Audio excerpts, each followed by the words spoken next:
We are back at North Wilkesboro, North Carolina, where the field is rolling out for the start of today's 400-lap race on this .625-mile racetrack. Here's the starting lineup.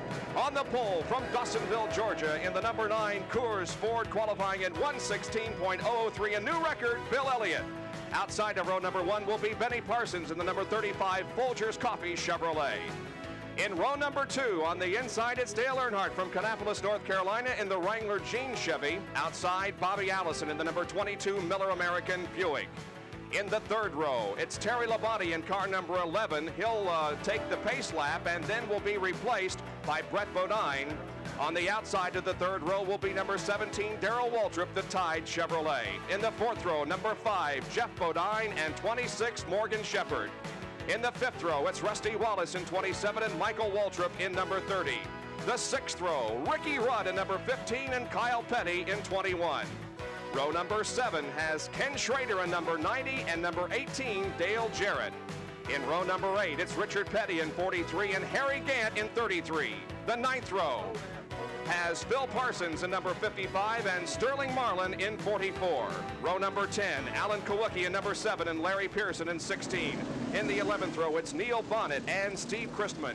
Then in the next row, it's Rodney Combs and Jerry Cranmer. In the 13th row, Jesse Samples Jr. in 34 and Bobby Hillen Jr. in number 8.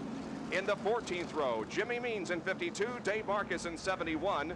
The next to the last row, 81, Eddie Bierschwale and number 6, Bob Baker. And then on the last row, it's Slick Johnson in number 12 and number 70, J.D. McDuffie. Let's go down to Jerry Punch for more on this Labonte-Brett Bodine story.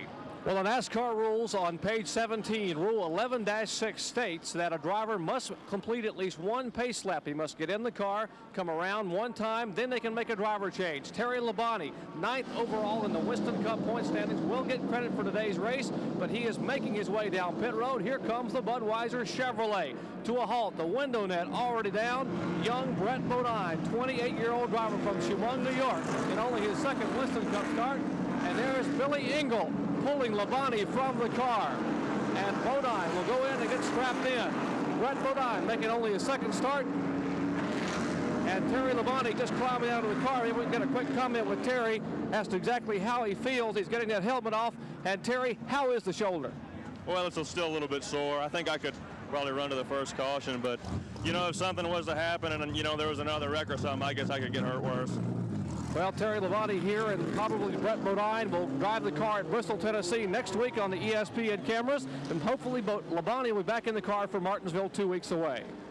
All right, thank you, Jerry. They will take a couple of more laps now before we get the green flag, so Brett Bodine is going to have ample opportunity to catch up with the field and get into his assigned position for the start of this race. Now, our in-car camera, our Hardee's race cam, is being carried in the number 90 Ken Schrader car, and we'll be with him throughout the afternoon, hopefully until race's end. Let's try to contact Ken on the radio to find out how things are going for him. Ken, this is Bob Jenkins up in the ESPN control booth. Can you read me? Yeah, I got a good copy on you, Bob. All right, Ken, race is set to go in about a lap and a half. What are your anticipations here for this 400-lapper? Well, I think it'll be a plenty exciting race. We got a heck of a good field of cars, and qualifying times are awful close, so we're just going to hold on and try to stay right in the middle of it. Ken, our in-car camera is working fine. We look forward to being with you throughout the race. Good luck to you. Okay. He is starting in 13th position, although he was the 7th fastest qualifier overall. He was forced to qualify in the supplemental session Saturday afternoon. Remember, he sat on the pole at Darlington. All right, now Brett Bodine in car number 11 will not go into his assigned position, the one that was qualified, but rather he will start the race on the tail of the field because he didn't make the stop. The cold weather really played into the hands of the Junior Johnson team. No, we are not delaying the start of this race so that Brent could catch up. The situation is the weather is extremely cold, as Bob indicated to you when we were outside just a couple minutes ago.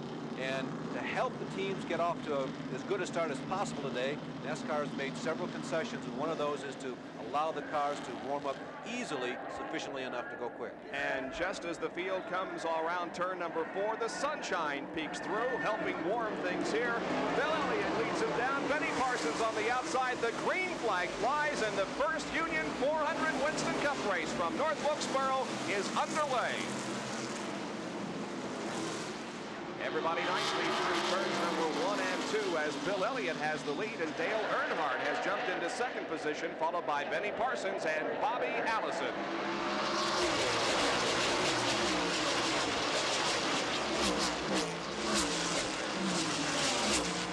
Brett Bodine in that number 11 car started on the tail of the field. He's already passed 2 cars in the first lap and about to pass his third as we watch the action up front. Dale Earnhardt beginning already to put some pressure on Bill Elliott, but Elliott will also get credit for leading lap number 2. Nothing summed up this weekend at North Wilkesboro more than one comment I heard when somebody said, hey, why aren't you putting more salt on the roads around here? Talking to one of the local officials, said, hey, we use all the salt around here to cure the hams. You guys just have to make your own way. Well, Elliott looking a little bit squirmy. The tail end just around a little bit on that car as he came out of the 4th turn. Obviously, he's trying all he can to hold off the challenge of Dale Earnhardt here in the early going. Most people felt that Bill Elliott would lead the first 25 or 30 laps of this event. But most people also felt that the Richard Childress-Kirk Schummerdine team, which Dale Earnhardt, of course, drives for, would come to the front reasonably soon thereafter. They felt that they would be better in the early stages of the race despite how superior Bill was in qualifying. And the number 11 car, driven by Brett Bodine, has passed 5 cars at this point. Oh, and he makes contact with Jerry Cranmer there, give him a bump in the rear end just momentarily, and now he passes Cranmer easily. He has now passed 6 cars on his way to the front of the field. Brett Bodine substituting for the ailing Terry Labonte. And that's another substitute driver, Slick Johnson, who is following him through the field. Slick Johnson, who turned in a great race at Darlington a week ago, is running in the 12 car. The leaders coming down the straightaway, completing another lap, but still Bill Elliott followed by Dale Earnhardt, then Benny Parsons, Bobby Allison, Darrell Waltrip, Jeff Bodine, Rusty Wallace, Ricky Rudd, Morgan Shepherd, and Mike Waltrip. And then behind Waltrip is Ken Schrader in the number 90 Red Baron Pizza machine carrying our in-car camera. This entire, let's call it 30 car of 32 cars, 2 provisional starters were added, but 30 of the qualifiers were within 1 second. As a matter of fact, within 0.08 of a second of one another. And that also makes for the exception of Bill Elliott, who was like 0.2 of a second faster than everybody. That's how close this field was. But right now, Dale Earnhardt is reminding Mr. Elliott, you make one mess up like that, and I might get through. When you come to North Wilkesboro on a short racetrack, you expect some fender to fender and even some paint trading going on out there. And we've seen it already as Brett Bodine gave Jerry Cranmer a nudge in the rear end. And now we're seeing some great competition out there between Dale Earnhardt and Bill Elliott, and an occasional bump from Earnhardt to Elliott. But at the moment, Dale unable to take over that top spot. He's just, well, not waiting. I was going to use the term waiting, but he is aggressively waiting, Bob. He's just anticipating that first maneuver by Elliott will give him enough room, because right now Earnhardt... Oh, we have a spin over in turn number 3. That's Bobby Hillen Jr., who spins up toward the outside retaining wall and may have nudged it. He certainly didn't give it much of a hit. Earnhardt's taking the lead. And now Dale Earnhardt goes to the inside of Bill Elliott in turn number 3, takes the lead, and he will have the lead when the yellow comes out. And again, Elliott getting a little bit of sideways coming out of turn number 4. And there is the in-car camera as Ken Schrader raises his hand and signifies to the other drivers behind him to slow down. The yellow is out. So Bobby Hillen Jr. brings out our first caution flag of the afternoon after spinning and maybe nudging the wall up in turn number 3. The yellow flag comes out on lap number 11. Well, Earnhardt, who apparently saw the situation up ahead. The drivers will tell you how important it is to drive as far ahead of the front bumper as you possibly can, and he perhaps saw the situation as it was unfolding, and even though that Hillen was on the track, Dale felt he had enough time to move to the front. The yellow is out at North Wilkesboro with Dale Earnhardt leading Bill Elliott, and we'll be right back. The green flag is about to come out after a very brief yellow because of an incident up in turn number 3 involving Bobby Hillen Jr. He spun up there in the 3rd turn, nudged the wall, but no serious damage to the car and nothing on the racetrack. So it's a brief yellow. Here comes the field to receive the green flag. Now Dale Earnhardt passed Bill Elliott in the race to the checkered flag, and that's the reason that he has taken over that top spot. As we look toward the competitors behind Elliott and Earnhardt, we see that Benny Parsons is dropping back as Bobby Allison has moved to third, Darrell Waltrip to fourth, and Jeff Bodine and Benny Parsons are battling for that fifth position. Well, Bob, they got Benny squeezed out into the high lane, and not only did Allison go by, then Waltrip, and you can see Bodine has got a shot at getting by. Benny is desperately trying to push his way back down to the inside lane, particularly in the early stages of this race, before we get rubber laid down and maybe a second lane up on the high side, up in the banking begins to develop. You really have to protect the inside flank. That's 5th, 6th, and 7th. Benny Parsons, Jeff Bodine, and right behind Jeff is Rusty Wallace in the number 27 Kodiak car. Jeff Bodine, who had a pretty good season in 1986, he's off of that pace just a touch. A lot of people feel that he is a threat to win every time he goes to an event, although it hasn't been quite as true in 1987 as it was in 1986. I personally thought that they were due for a pretty good race. They're well up into the top 10, and Waltrip is spinning. Darrell Waltrip has lost control. Nowhere to go. Bodine touches him. He is hit by Ricky Rudd. All types of confusion in 3 and 4, and Waltrip just lost the handle. And Jeff Bodine, a victim of that crash, and it's a miracle that more cars are not involved because the racetrack is essentially blocked up there in between turns number 3 and 4. Benny Parsons just sneaked by without hitting anything. Now both of the Waltrip cars... is losing a lap, a very important moment on a short track. Waltrip has lost a lap. Jesse Samples, who stopped for it, Bodine, he gets back under control. He's back at speed, but Darrell Waltrip, who started that, and he's pulling to a stop on the inside of turn number... No, he's not coming to a stop. He's looking for a way to get back to the pit. He has problems because that left front tire is out of shape completely, and it's being very difficult to control that race car. So Darrell Waltrip has serious problems as he spins and comes in contact with Jeff Bodine. Actually, Bodine coming in contact with him in turn number 3. Here's a replay. You can see that this is in the outside, or this is between 3 and 4. Darrell was trying to get underneath Bobby Allison. It did not look like there was a bump from Allison. I didn't quite catch the beginning of that close enough to know whether or not he hit the curb, but it looked like that Darrell just lost it. Now, we're going to take another look at this from the inside from the in-car camera in just a minute or so here. You can see Bodine has made contact, damaging his rear bumper. There goes Phil Parsons up along the wall. Slick Johnson trying to slither through. Larry Pearson stopping. Bobby Hillin Jr., who, by the way, did not lose a lap when he spun about 3 laps ago. Bob? Now we'll go to the in-car camera and see how it looked from the vantage point of Ken Schrader in the number 90 car. Here he comes off of turn number 2 down the backstretch. There will be problems developing there in front of him. There is Earnhardt, or rather Waltrip spinning, and Schrader waving to the competitors behind him. And Kenny Schrader right between the two of them. He found that small opening in the cave and ducked right through there. And the first half of it he did with one hand as he was signaling to the people behind him with the other. And there is Darrell Waltrip's crew going to work on that Tide Chevrolet. Let's go down to Dick Bergman for this report.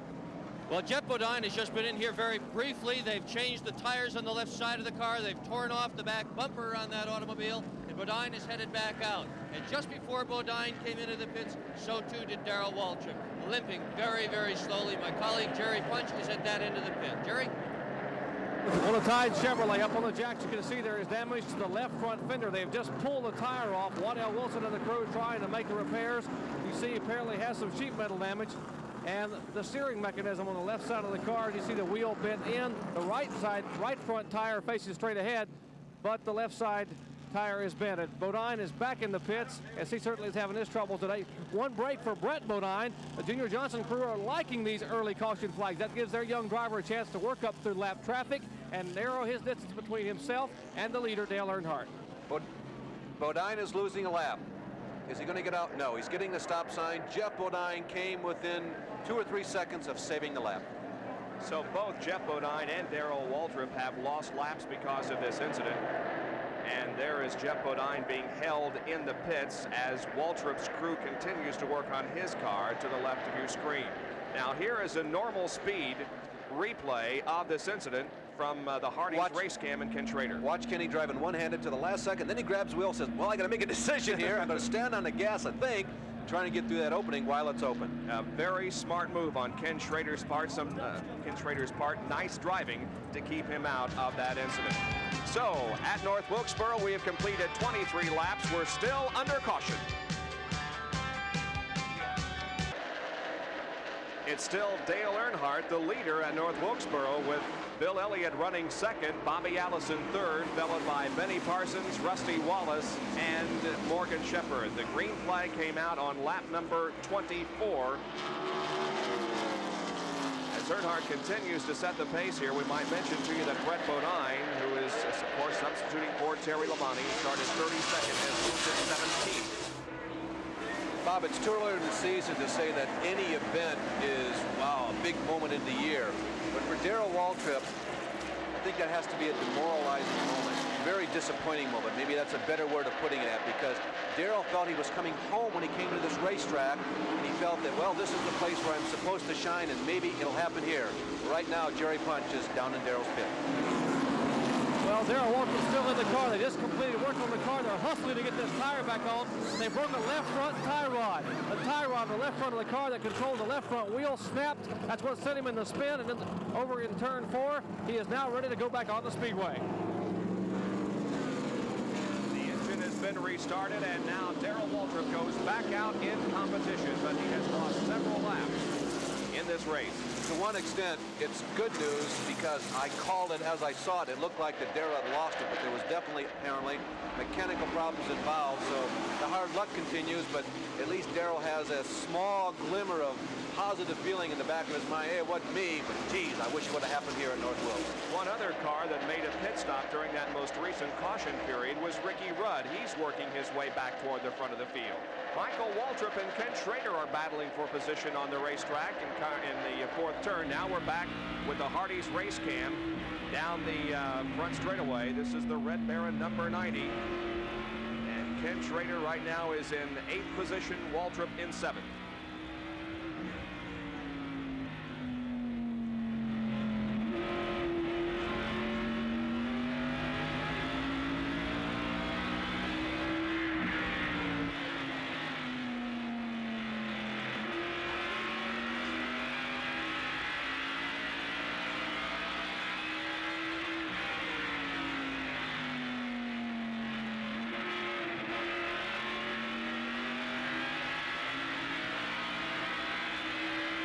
It's a very demanding racetrack. You can see that there is absolutely no time in which the driver can relax, unlike a Daytona or a Talladega. Here's a pass for second. Bobby Allison going for it to the inside of Bill Elliott.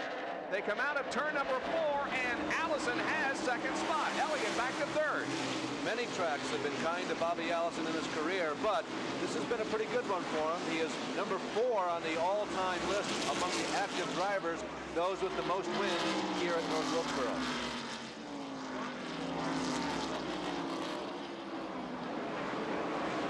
Allison now second and Bill Elliott third. Moving up to 4th position is Rusty Wallace as Benny Parsons falls back to 5th. Still Morgan Shepherd in 6th and Mike Waltrip in 7th. Ken Schrader in 8th. 9th is Kyle Petty. And in 10th position is Alan Kulwicki. And back further in the field, it's Neil Bonnet, Richard Petty, and Phil Parsons going at it. Bonnet started in 21st position. Richard started in 15th position, and Phil started in 17th. So Neil is the guy who has played leapfrog there and jumped ahead of the two of them after starting behind them. But I think that Neil had a pretty good inside draw when they went through the incident set off by Waltrip. 11th, 12th, 13th, and 14th here. Behind Phil Parsons is that cream-colored car that is driven by Dave Marcus. He's 14th. Yeah, he had a real close call in practice yesterday. Marcus, by the way, the drive shaft came loose in the car. Perhaps a little more on that a little later. There's a picture of Neil Bonnet, who has moved back to the Bob Rahilly Butch Mock machine for 1987. Richard Petty, of course, following right behind. I'm a little surprised, really, that Richard hasn't performed better in qualifying and in the early laps of the race here, because he was one of the more consistent cars in practice on Friday. I was up in the press box in a handheld stopwatch. He was consistently down in the 1970s, which was kind of the line here at North Wilkesboro. You had to get under that to be competitive. And there is Brett Bodine still moving up through traffic. Right ahead of him is the 18th Friedlander car, driven this weekend by Dale Jarrett. That's the former ride of Tommy Ellis. We might mention that Neil Bonnet has made great strides here in the first 40 laps or so, as he has moved from 21st to 11th. It's a good ride for Jared. Jared's had a strong week. Saw him right there running with Brett Bodine. Now we're going back into the Hardee's race game. Schrader in 8th position. That's Kowicki right behind him. Both of these guys have had poles this year. Neither one of them has won, but they are emblematic of part of the new troop that's beginning to invade and move in on some of what was once the hallowed ground of only the good old boys from here down in the South.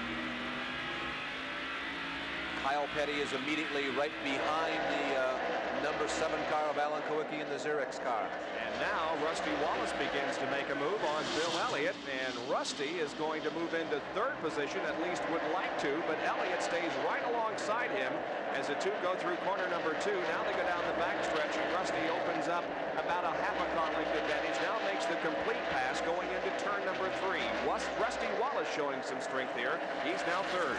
Rusty emerged in 1986 as one of the strong runners on the short tracks in Winston Cup racing. He was one of only a couple of drivers who won twice. He won at Bristol on the high banks, and he won at Martinsville on the flat track. Both of them were short, but he was strong every time on the short tracks. He had another 4th place finish right here at North Wilkes late in the year. Meanwhile, Dale Earnhardt, the leader of this race, has opened up almost a full straightaway lead on Bobby Allison. There is Dale going down the backstretch, just going into turn number 3 as Bobby Allison comes out of turn number 2. Earnhardt showing some very positive signs of winning this race here, at least in the early going. Now back to Ken Schrader as we see him racing with, and in fact bumping with, Alan Kowicki. Kowicki has done a pretty good job because not much really has been heard from him all weekend long. He started in 19th position. We told you that Schrader started 13th, but it was the 7th fastest qualifier overall. Kowicki, who's had a shakeup within his team in the last couple of weeks, is performing his best of the entire weekend right now, Bob. This is the strongest we have seen Alan race, and he is pulling away from Schrader and looking forward to going after Morgan Shepherd. And right behind Ken Schrader is Kyle Petty in that number 21 Wood Brothers car, as we now have a view from the rear window, the Hardee's race cam. It's 9th and 10th right there, which means that Kowicki has been. We got to spin on the front stretch. It's Phil Parsons. No contact with the wall, no contact with any fellow competitor, at least after the spun ended. I don't know if there was any contact before it happened. There's just a lot of smoke coming from Phil's car. He tries to get it going the right direction here as the yellow flag comes out. Phil Parsons losing it coming off of turn number 4 and coming to a halt just a few yards from the start-finish line. So the yellow flag out on lap number 49. And while all this has been happening, by the way, Waltrip has kind of snuck quietly back out on the track, but without a doubt, his chances, of course, for victory are gone. But Darrell Waltrip back out trying to get some points. He's 10 laps down. The leaders are coming in. Here comes Earnhardt, Allison, Wallace, Elliott, Benny Parsons. Jerry Punch is there. Here's the leader, Dale Earnhardt, in the Wrangler Chevrolet, the same car he won with at Richmond a few weeks ago, the same one he ran through the guardrail up there when the accelerator hung open. The car a little bit warped, but running awfully well today. They will make a 4-tire change. Now, on a 5/8 mile racetrack, it's very difficult to change 4 tires, even under caution, and not lose a lap. That's why you see the crew hustling, even under yellow, to try to get all 4 tires on. He's down and away. Great pit stop. The car number 9 in, Bill Elliott, getting his pit stop. For most of the cars. Most of the cars will take 4 tires, almost 4 fresh tires during this caution flag. Benny Parsons actually was the first to complete his pit stop. He got out first, followed by Bill Elliott, and then Neil Bonnet and Dale Earnhardt, followed by Jeff Bodine, who of course is a lap down.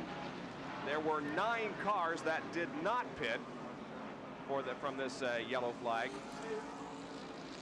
And so Benny Parsons is going to be the leader when we go back to green, unless he comes in for another stop during this caution period, and I doubt that because it's probably going to be a very short caution since there was no contact made with the wall and nothing put down on the racetrack.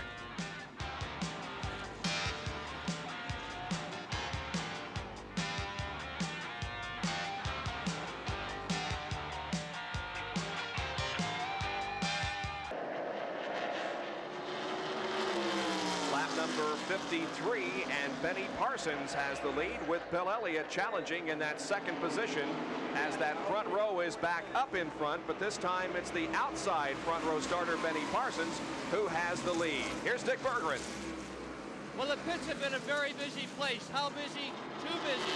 Bobby Allison, the second place car, just got trapped in here during his pit stop. Kulwicki got trapped in here during his pit stop. This is the tightest pit in Winston Cup racing. We even had a tire get run over, and right now one of the crew members on Alan Kulwicki's crew has suffered some sort of minor injury, and the safety crews are over there attending to him. So the North Wilkesboro pit area full of action, and there's lots of action on the racetrack also as Dale Earnhardt continues to move up. He is now in actually third position. There is Jeff Bodine between Bill Elliott and Dale Earnhardt, but remember Bodine lost a lap on the crash that he suffered. Yeah, a couple of observations about Bodine right there. You see the damage to the left rear. If he could just hold Earnhardt back, get to the front, get around both Bill and Benny, he has an opportunity to get his lap back. Waltrip, remember, got him now down unofficially by 9 laps. Just no chance whatsoever. But Bodine's got to race all three of those people at the same time. Looks like he may have a shot at Bill this time going down to 3 or 4, but at the same time, as he attempts to pass both Elliott in 9, Benny Parsons in 35, he's got to keep his mind on Earnhardt, because Earnhardt knows exactly what Jeff is trying to do, and that's get back to running at the same pace with the 3 of the others. Now Dale Earnhardt moving to the outside of Jeff Bodine, may have bumped him just slightly. They go down the backstretch. Earnhardt pulls alongside him. He pulls ahead of him going into turn number 3, but Bodine will have nothing of that. He is 1 lap down. Should he get ahead of Bill Elliott and Benny Parsons, and we have a yellow, he would make his lap back. Earnhardt's domination, his domination, Bob, of this season. You know, we think we've stumbled across maybe some of the reasons for it, but it goes beyond that which you can figure out or that which you think that you can determine by mental telepathy, I guess. I tell you, when you're on a roll, not only does the crew get more efficient, but the attitudes seem to carry right over and encroach on that subject of luck. The luck seems to fall your way, but everything works just perfectly. Dale right now is so strong this year. And Bodine is falling back. Earnhardt has gotten around him, so has Bobby Allison. So for the moment, Jeff Bodine does not have a shot at getting his lap back. The battle is for second position. Earnhardt to the inside and Bill Elliott to the outside. Down the backstretch into turn 3. Who has the line? It's Earnhardt, and he goes into second position. One aspect of the last pit stop that also surprised me was that Dale, remember, was already superior in the first prolonged green flag segment, but he changed 4 tires. Oh, there's a lead change. It's Earnhardt to the inside, passing Benny Parsons. Boy, that was quick. He took about a lap and a half to get past everybody else running second, third, and fourth, but as soon as he got close to Benny, zap, lightning struck. And now Bobby Allison is making sure everyone knows that he's still around as he has moved alongside and trying to get ahead of Bill Elliott for that 3rd position. As Allison moves under, Elliott was about to comment that Earnhardt had changed 4 tires on his stop, as did Rusty Wallace, but Elliott in 9 and Parsons in 35 only changed 2. So why they took the extra time to change the tire when it didn't seem like, change the 2 inside tires when it didn't seem like they needed to. Well, I guess only they know in the pits. Maybe the tires felt so good in the first segment, Richard said, hey, let's take those off, set them aside, and maybe we'll use those in the last 50 laps of this race. Earnhardt has passed one of the back markers in this race, number 6, Bob Baker. Now the rest of the field moving around him as Baker moves to the inside down the straightaway and lets everybody else pass. You know, Larry, one of the guys that I think looks extremely strong is Bobby Allison. He has passed Benny Parsons. Allison goes to second. He qualified 4th at an average speed of 114.393 miles an hour. Allison sure looks strong here in the early going of this race. Bob, we're also getting some conversation in the radios that they are considering throwing the caution flag because they may want to get an ambulance out. We've got a crash in turn 4. It's the number 62 car of Steve Chrisman out of Indiana. This may be the yellow that comes convenient for getting the ambulance out of the infield. You heard our report from the pits a little earlier that one of the crewmen had been injured. The AC Spark Plugs Pontiac, driven by Steve Crispin from Fort Wayne, Indiana, makes contact with the wall in turn number 4 and does damage to the right front of that car. He is at the pit entrance, and he is right in the entrance to the pit area, and should we have some wholesale pit stops, now he gets the car in reverse and pulls out of the entrance, so that no longer is a factor. His crew will take a look to see whether or not he can get back in competition. Indiana Carolina driver who's trying to make the grade down here. This is actually his 4th race of the 1987 season. He did finish at Atlanta, had a 22nd finish, but has had mechanical problems or other assorted situations in the other 2 races, Richmond and Darlington. The 2 guys who were involved in that incident up in turn 3 early in the race, Darrell Waltrip and Jeff Bodine, are both back in the pit area. Here is Jerry Punch. Darrell Waltrip comes in, he takes the car over, and the car begins to roll away. We're with car owner Rick Hendrick here. Rick, what exactly Darrell told us he had a tie rod break on the car. I couldn't hear you, Jerry. Darrell said he had a tie rod break on the car. They get the car fixed? That's right, but the wheel's towed out now, so we need a long caution in order to get the front end line back up. So we're going to have to wait till it's going to be more than a 1 or 2 lap caution so we get the front end set back on the car. The right front tire's towed out on it. Okay, that's Rick Hendrick, the car owner for Benny Parsons, Darrell Waltrip, and Jeff Bodine. If we leave anybody out, I think that'll do it. 3 cars. Well, it isn't over for Darrell Waltrip, but he is going to have a lengthy caution period in order to get that car back at top speed. We're under caution for the 4th time here at North Wilkesboro. We'll be right back. Back at North Wilkesboro, where the caution flag remains out because of an incident in turn number 4 involving Steve Christman. He hit the wall up in that area and has retired to the pit area. Our concern also for a member of the Alan Kulwicki crew who has been injured. Let's go down to Dick Bergman for more on that, Dick. Well, Bob, the man who was injured was a man named John Yunk. He is the crew chief for the Kulwicki crew, and he was apparently struck by a tire that came off another car. There were a lot of tires floating around here on pit road. He can't be too badly injured, however, because as the EMTs were attending to him, he asked for a radio so he could talk to Alan, and he's lying over here in the back of the truck talking to Alan and listening to the crew signals. Now, they've just taken him off in the direction of the ambulance, and they're going to take care of him. But I'll tell you what, this is a very busy, very difficult pit road. Bob, I just met John for the first time on Friday here. He's from Bowling Green, Ohio, so all of our fans up there in the Ohio, southern Michigan part of the Midwest. He ran short tracks down there, and he and I were trading notes a couple days ago and found out that we frequented the same racetracks when we were growing up at Fremont, Ohio, and Findlay, Ohio. Hope John certainly is okay, and it's a good sign from that radio. Jeff Bodine makes another pit stop as he is being loaded into the ambulance. Now, the reason we are having a lengthy caution period here is because the ambulance must get to the inside of the racetrack and outside by crossing the track. So we'll be right back in a moment.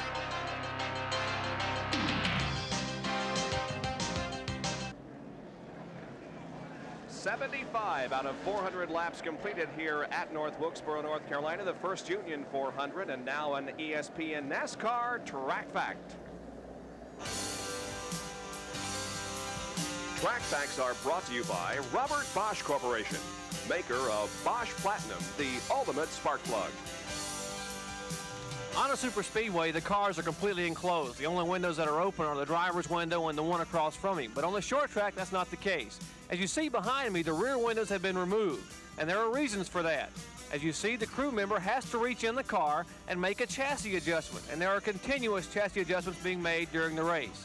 If the window were in place, he couldn't do that. Also, there's no air inside the car stirring on a short track.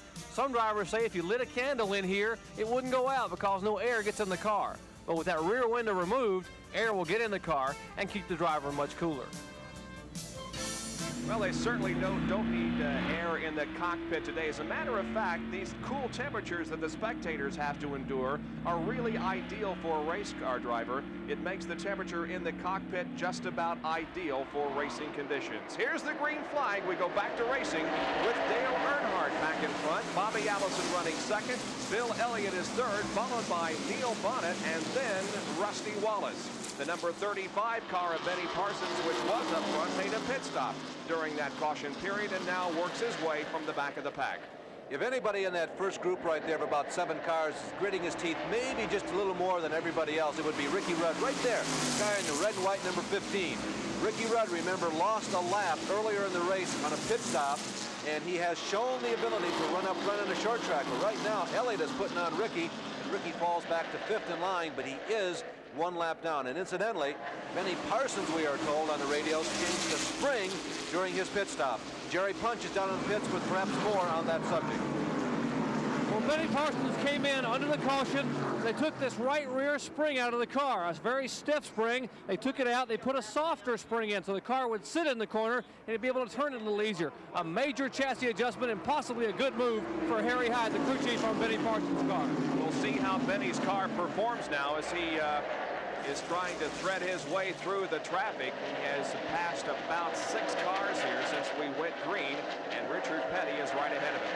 The guy who's really moving up also as we watch Parsons now holding his own, by the way, is Neil Bonnet. He has really stayed in the top 10 all day, and now he seems to have picked up a little bit of steam. There is Dale Jarrett on the outside of Richard Petty. Dale Jarrett, he has performed admirably this week. As we go back and take another look at Benny, Jarrett has qualified and practiced consistently in the upper half of the field, knocking on the door of the top 10. Benny to the high side now of the number 80, the 81 car driven by Eddie Beerswale, and Benny is now in 17th position. This is the last short track that Benny Parsons won at, by the way. The last time he ran any short track was in 1982 when he ran 5 short track races. There is Richard Petty moving on underneath Jarrett, and Benny taking a look to the inside. Benny trying to follow Richard through. Boy, talk about two guys who have been close to each other many times on a racetrack. Petty just ahead of Benny Parsons going to the inside of Dale Jarrett, one of the second-generation stars who is performing here today. Now to the Hardee's car cam. Inside the Red Baron frozen pizza machine following the Levi Garrett Chevy of Jeff Bodine. Ken Schrader doing the driving, and it is Jeff Bodine right ahead of Ken Schrader and Brett Bodine right ahead of Brother Jeff. And now Brother Jeff goes to the inside of Brett. Cannot make the pass, but at least he let Brother Brett know that he was there. You know, Brett told me, again, he's running 2 cars up ahead there. He told me yesterday, Bob, that the transition from the Grand National sportsman type stock cars to the Winston Cup cars was greater than that from the open wheel lighter weight modifieds to the Grand Nationals, which really surprised me. I felt that certainly the transition visually is tremendous, but he said, nope, moving up to these cars, I noticed the biggest difference of my career. The Bodines are running back. Brett is in 8th position unofficially, and of course it is Jeff Bodine who is still down a lap. Great pictures from the Hardee's race cam inside the Red Baron Pizza number 90 owned by Judy Donlevy and driven by Ken Schrader. Now from our camera up on top of the main grandstand, we see how things look from that vantage point.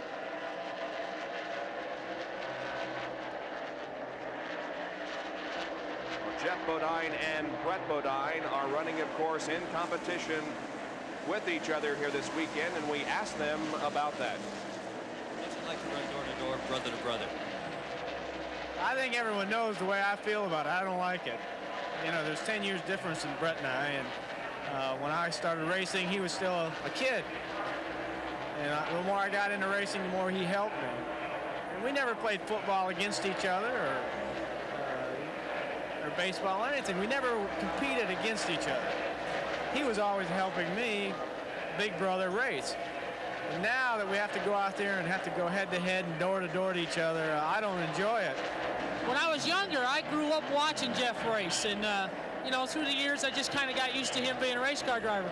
Now, he's never really had a chance to watch me race that much, and now that we're competitors, it's a little harder on him than it is on me. I don't mind racing against him because I can trust him, you know, a little bit more than anybody else. Well, Jeff is having a significant opportunity to watch his brother race right now, and right now, Jeff is showing him, as they say in the short track trade, the short way around the racetrack. Brett Bodine, yes, the one who most recently has been running the Busch Series Grand National cars and who graduated from the modifieds, right now leading his brother, Jeff Bodine. Jeff, of course, basically making the same route through the very gnarly, sometimes, path that it takes to get to Winston Cup stock car racing. And now Jeff is going to the inside of Brett. He's going to have the advantage going into turn number 3. Let's see if he can lead foot it in. Yep, he gets a fender ahead, now a whole car length. Well, this is only Brett Bodine's second Winston Cup race. His first was last year at Charlotte. He finished in 18th spot. And we watched that activity and the battle for that spot from the Hardee's race cam and Ken Schrader's car.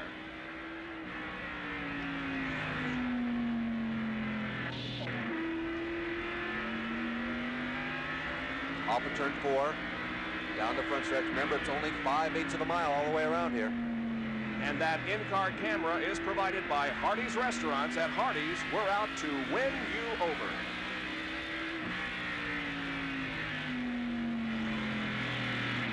You can see the competition up ahead as several cars are running right side by side. Now we turn the camera around and look out the back deck. This is what Kenny Schrader is seeing in his rearview mirror. There's Alan Kowicki again. Harry again on the outside. Kowicki and Schrader have been close for much of this race. Alan's had a strong race, but you heard from the pits during the last pit stop when the wholesale crew, or field rather, came in, that Alan got kind of caught in one of those warps that occurs down there. Really penalized him on the racetrack. He lost several car lengths, several positions.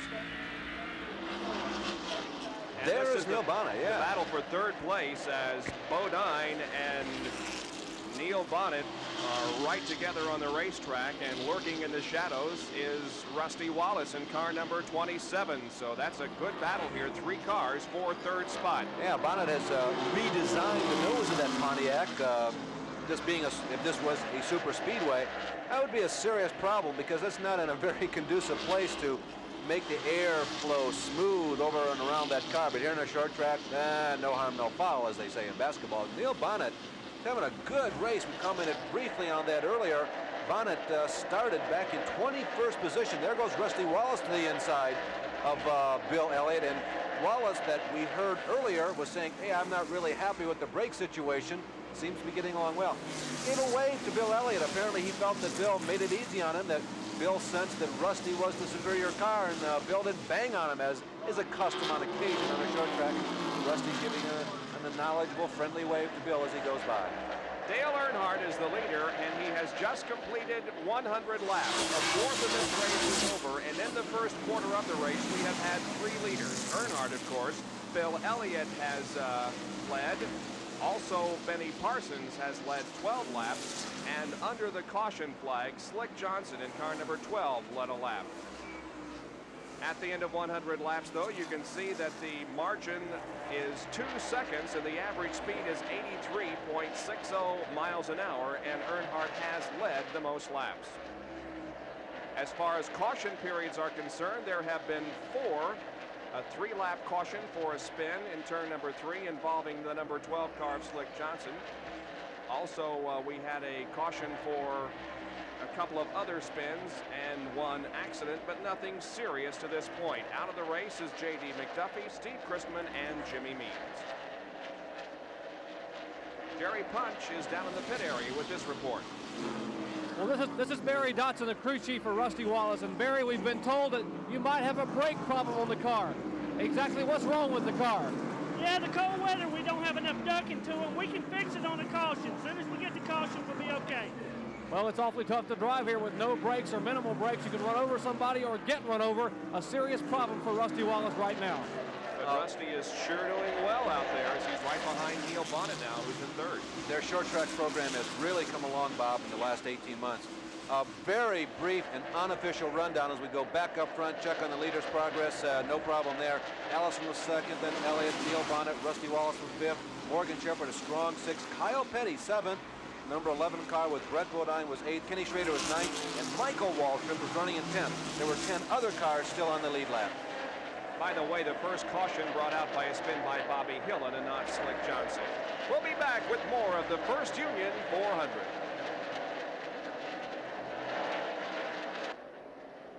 We are back in North Wilkesboro, and Dale Earnhardt continues to be the leader of this race. And by the way, he has just lapped Benny Parsons there in the number 35 car. Earnhardt's margin at this point is just about 4 seconds over the number 22 car of Bobby Allison. There are 16 cars on the lead lap. So obviously that spring change that Harry Hyde and crew made on the Benny Parsons car just didn't work. He is down a lap, running in 17th position. Bob, not only 16 cars on the lead lap, but Earnhardt is picking them off at a rate of about 1 every 2 laps, taking 1 less car off of the lead lap. There you can see that Dale has led 1,065 of 2,216 possible laps, 48%. Quite a record. Quite a record, and the 50% is only emblematic. It's only an indication of how strong he has been. Under green flag conditions and not interrupted by pit stops, that record or that percentile is up much closer to about 2/3 or 66 or 67%. Now there are only 14 cars on the lead lap, as Earnhardt has also put the number 16 car of Larry Pearson down a lap and Sterling Marlin in 44. And we see some smoke coming from the number 34 machine driven by Jesse Samples Jr. Now, if the NASCAR officials determine that he is leaking some oil, we will have a caution period. There are a couple of people that would like to see a caution period, namely Rusty Wallace to help his brake problem and Neil Bonnet to possibly correct his radiator problem. Richard Childress' team has been assisting this young driver. He's just a teenager. He's 19 years of age. He came out of the ranks in the Charlotte Daytona Dash Series last year, where he won a race on a super speedway at Charlotte as just an 18-year-old. Samples in the pit area, so there will not be a caution because of this smoke coming from the car. Here comes Earnhardt off the fourth corner, completing another lap. Neil Bonnet may have some problems and may be dropping back. Let's go down to Dick Berggren for a report. Well, I'm with Bob Rahilly. He builds the engines for Neil Bonnet. He's also a half car owner. You're running well, but you've got a lot of damage to the front end of the car, Bob. Is that affecting the performance? Is his temperature going up? No, it's not. We've been up the grill, but it's a real cool day, and it's only running 190 degrees. The car's working real good. We're a little bit loose off the corner, but on that last caution flag, we only took on 2 tires. Everybody else took on 4. So as soon as we get on 4 tires, we'll be in real good shape. That's Bob Rahilly. He is with Neil Bonnet. Meanwhile, Jerry punches down pit road with Harry Hyde. Jerry? Harry Hyde, the crew chief for Benny Parsons. And Harry, do you have a handling problem, or do you have a chassis problem with the car? No, we got screwed up, put the wrong tires on him. We'll get him straightened out next pit stop if it ain't too late. It's our fault, ain't his fault. Okay, a wrong stagger. You see how important the stagger can be, and the wrong stagger on parts of the car, that's why he's going backwards. All right, Benny's still in 17th spot. Now, Dave Marcus. Oh, a spin. Dave Marcus is sideways in the racetrack up between turns 3 and 4. This is going to bring out a caution period, and this will be possibly the saving grace for Benny Parsons. They can get that stagger problem corrected, and Rusty Wallace may also be able to work on his brakes. Neil Bonnet is still in 3rd position, so apparently that damage he has at the front of the car is not giving him any serious problems. A couple of other people that benefited from this, Bob, was Michael Waltrip, Richard Petty, Harry Gant, and Ken Schrader with our camera car. They were only about 3 seconds at the outset away from Earnhardt, and Earnhardt was coming quickly. So this is the 5th caution period of the afternoon, and it comes out on lap number 122. Earnhardt is pitting, so is Bobby Allison, Benny Parsons, Rusty Wallace, Morgan Shepherd, Jeff Bodine making another stop. Neil Bonnet is in for some pit service, as is Ricky Rudd, Ken Schrader, Harry Gant, and others. We're watching the stop by the Dale Earnhardt crew, and here is Neil Bonnet. You can see the damage there to the front end of the car, but they're not paying particularly close attention to it. Rather, they're changing the tires on that car. Rusty Wallace, meanwhile, in the number 27 machine, the Kodiak Pontiac, they're changing the left side tires on that machine also, and they're taking a look at the front end of the race car. Going to go inside, taking off those protective covers, getting a little bit of cooler air in there, which is rather interesting. Hoping to offset, to counteract whatever brake problems that Rusty thinks he has, and Dick Berggren is there. One of the interesting things about this race is that in the last practice yesterday afternoon, everybody seemed to time just about the same as everybody else. We had about 20 cars going as fast as each other. And this is the result. Everybody is very fast. Everybody thinks they can lead. Almost every car we see running through the pits has got tire marks on, or marks of other cars on the tires. They're all damaged. Boy, this is a tough race so far. It really is, as we mentioned earlier. There is Brett Bodine. His car just fell off the jacks as they were changing tires on the left side. As we mentioned earlier, anytime we have a race at North Wilkesboro, you see a lot of paint trading out there. What a tough break for Brett Bodine. You just saw the car. They were just getting ready to drop the car off the jack, and apparently the jack just gave way. The left rear tire had not been attached. The crew jumped over, picked the car up physically off the ground, put the tire back on it, reattached the lug nuts, a brake for Bodine. Had that tire bent something in the rear end, it could have been a long day for Brett Bodine. Yeah, not something that is a very good idea, Bob, I'll tell you what. And with the inexperience that Brett has, this little incident right here may come back to haunt them in the future, because it may have made a minor problem in the machine that may rear its head later in the race. But Brett Bodine is back on the racetrack. He was just doing what comes naturally, because when the car comes down off the jack, you assume it's ready to run. That wasn't the case this time. Back in a moment at North Wilkesboro.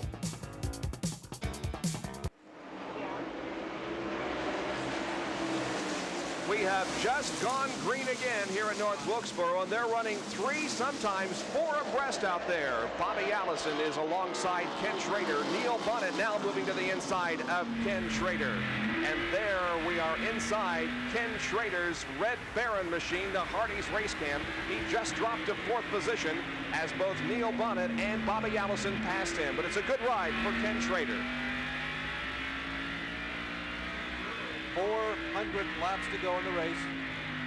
At this point, we have 129 that are down, so a significant ways to go. But last week, recall at Darlington, those of you that were with us, there was basically one car in the middle stages of the race that could keep up with the other one. That number 3 car was number 88, Buddy Baker. This year, or this week, there's still only one car seemingly able to keep up Bobby Allison. Here's a good battle for position. This is the 9th place number 26 car of Morgan Shepherd, the Quaker State car, green one, and the number 7 Xerox car driven by Alan Kowicki. Now Bobby Hillen in the number 8 car is on the same lap, so this is a 3-car battle.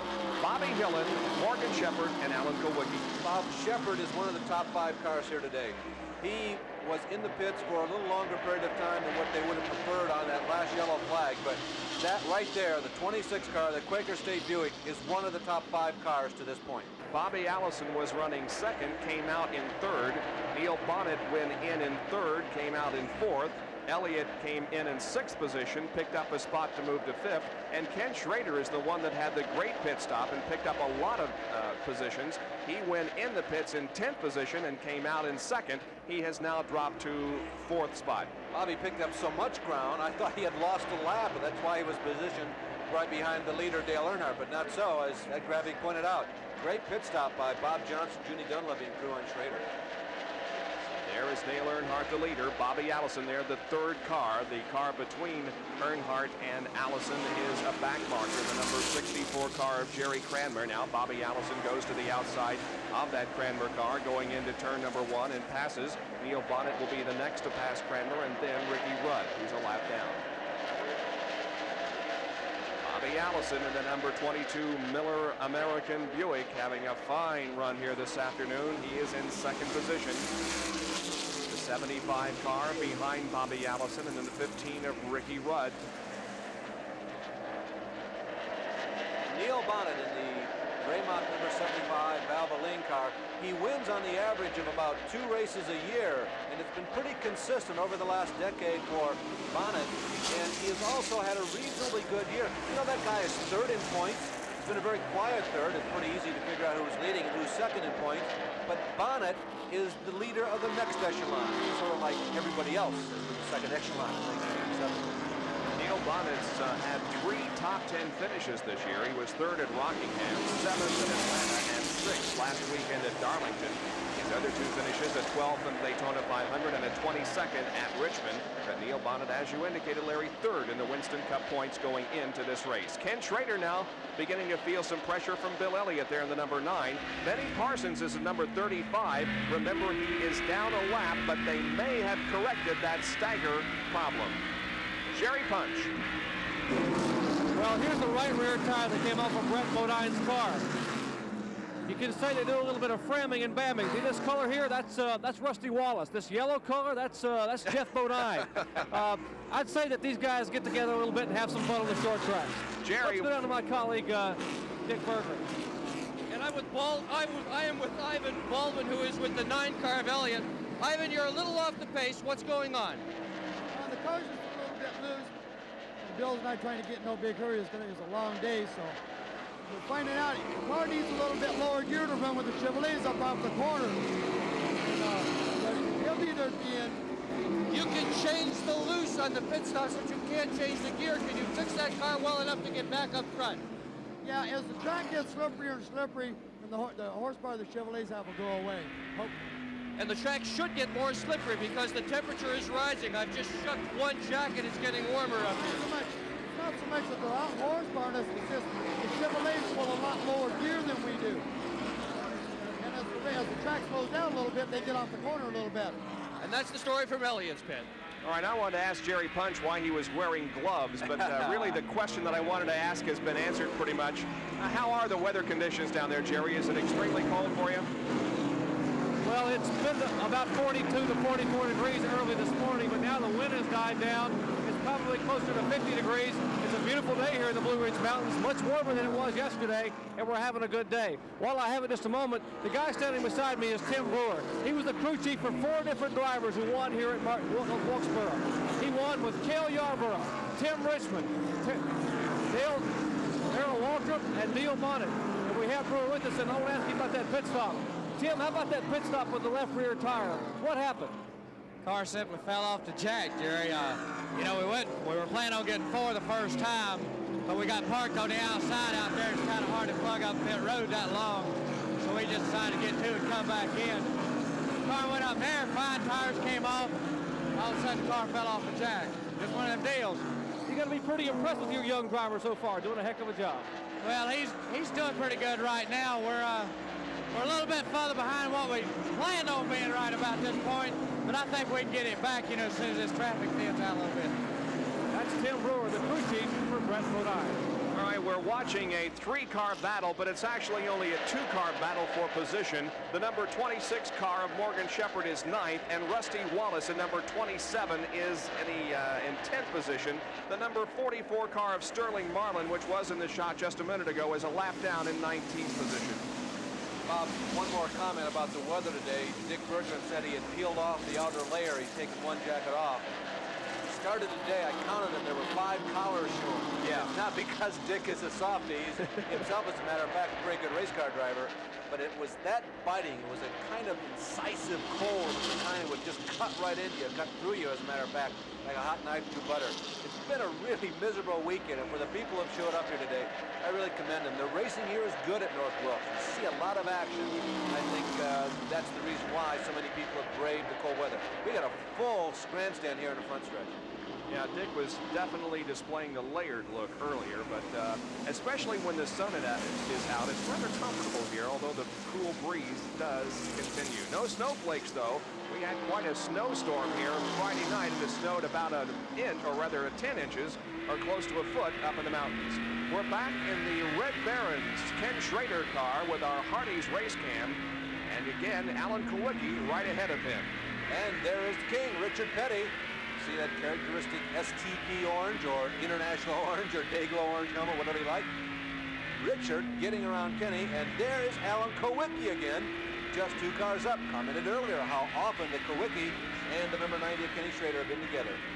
We have completed 151 out of 400 laps. That will make up the first Union 400 here at North Wilkesboro, and the lead continues to be held by Dale Earnhardt in the Wrangler Jeans Chevy. We'll be back with more of our live coverage here on ESPN.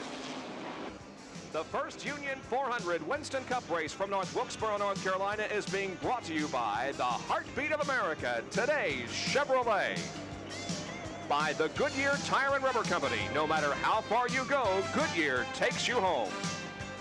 And in part by Mr. Goodwrench. No one knows your car better than Mr. Goodwrench. No one. The leader is Dale Earnhardt from Kannapolis, North Carolina. And in second position is Neil Bonnet with the number 21 car of Kyle Petty running in third position. And Dale now moves to the inside to pass Larry Pearson. The best battle on the racetrack is Bill Elliott and Ken Schrader, and that's for 8th spot. A couple of Fords that have been so dominant in qualifying this year. A Ford sat on the pole again. Bill Elliott, the leader of that duo right there, his first short track pole ever in his career, and it was a significant one. It broke a 6-year-old track record, one of the oldest, if not the oldest, in NASCAR. We'll just let you enjoy a lap or two here in the Hardee's race cam in the Red Baron Pizza Machine as he follows Bill Elliott around this .625-mile racetrack. Instead, right now, we'll go to the race for second position. Since it's really heating up, here is Kyle Petty making a move on Neil Bonnet for second position. To the inside is Petty, and by golly, he has that position. A good run for Kyle Petty. He moves to the runner-up position. A very good run for Kyle Petty. There are a lot of people who wonder exactly what's going on with Kyle. It's no secret that some people from time to time question, but it seems like whenever you begin to hear the conversation, that Kyle turns in a good event. This car has won here twice in the past, Wood Brothers machine. More and more of the teams here are beginning to call their cars by ladies' names. And Neil Bonnet's car is called Jenny. And it's the case with ladies when they tend to get old, sometimes they need a little surgery. And after Richmond, Jenny had a nose job. They cut her off at the firewall because Bonnet really belted the wall with her. And this is her first race since.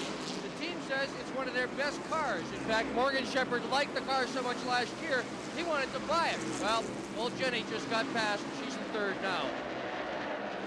Kyle Petty in second, now moving to the high side of Dave Marcus going into turn number 3. By the way, this is the 601st start for the Wood Brothers, the owners of this car and the crew that works on it. Their career dating back to 1953. Bob Petty started the race in 12th, but by putting together all of the qualifiers from the morning session and the afternoon session, he was the 4th quickest overall. A time of 19.645 seconds compared to the 19.39 that Bill Elliott, the pole setter, had. But the second, third, fourth, fifth, and sixth place cars were all in the 19.6. And another guy who's showing some strength here today is Harry Gant in number 33. There he is behind Dave Marcus. Gant is in 4th position. They need a good run here this afternoon. They really do. And even though he didn't qualify all that well, he started 16th. Again, in practice, he was one of the consistent 1970 cars, so I'm not really surprised to see him running comfortably in the top 10 in the race. Something happened in qualifying. It all didn't come together just the way they had hoped for, but in practice, they definitely fit in that category that Dick Burton was mentioning a few minutes ago, that it seemed like there were 20 cars all running about the same. Harry was definitely in the upper half of them. And Harry Gant is, believe it or not, 22nd in the point standings going into this event. It has not been a particularly good year for him. He's only had one top 10 finish. That was last week at Darlington. And by the way, Travis Carter, the crew chief on this car, was fined $500 at Darlington last weekend for having titanium near the hubs. That was one of 2 fines handed out by NASCAR officials. One other comment, Bob. This is the last place where Harry won, 1985. Here's Will. There you can see Earnhardt now right up on the rear bumper of Brett Bodine, and Brett Bodine is in 13th position. Should Earnhardt be able to pass him here and lap him, we would have 12 cars on the lead lap. Down the straightaway, Earnhardt does pass Brett Bodine. 12 cars on the lead lap here at North Wilkes. Just a comment about Brett's race. He told me very specifically and very concisely on Friday when we talked that his primary goal today was to get as many points for Terry as he possibly could, as Earnhardt now fills the rearview mirrors of Benny Parsons, and looks like Benny is going to go 1 lap down. Bodine did not want to go out, embarrass himself, damage the car, and cost Terry points. Remember that Terry started this car, Terry Labonte, who has the injured shoulder blade, and Brett is out trying to collect as many points for him as he possibly can. Benny Parsons actually will be 2 laps down now, as he lost a lap earlier. He did come in to try to correct that stagger problem during the most recent caution period, but it's obviously just not working for Harry Hyde and Benny Parsons in this race here today. The number 22 car driven by Bobby Allison and Bill Elliott running right together on the racetrack for 6th. And here comes Elliott now beginning to put one on Bobby. First half of this, well, almost up to the halfway point. Allison has been the superior car among those two, but right now, Elliott looks like he's caught up, and there is Rusty Wallace. Rusty Wallace, consistent day, short track strong in 1986, looks like more of the same in 1987. The question on the Kodiak car, of course, is were they successful in not solving, but at least equalizing the problem they had with the brakes. And right behind Rusty Wallace in that Kodiak car is the Red Baron machine of Ken Schrader. And now we'll give you a lap or two with Ken Schrader in the Hardee's race cam.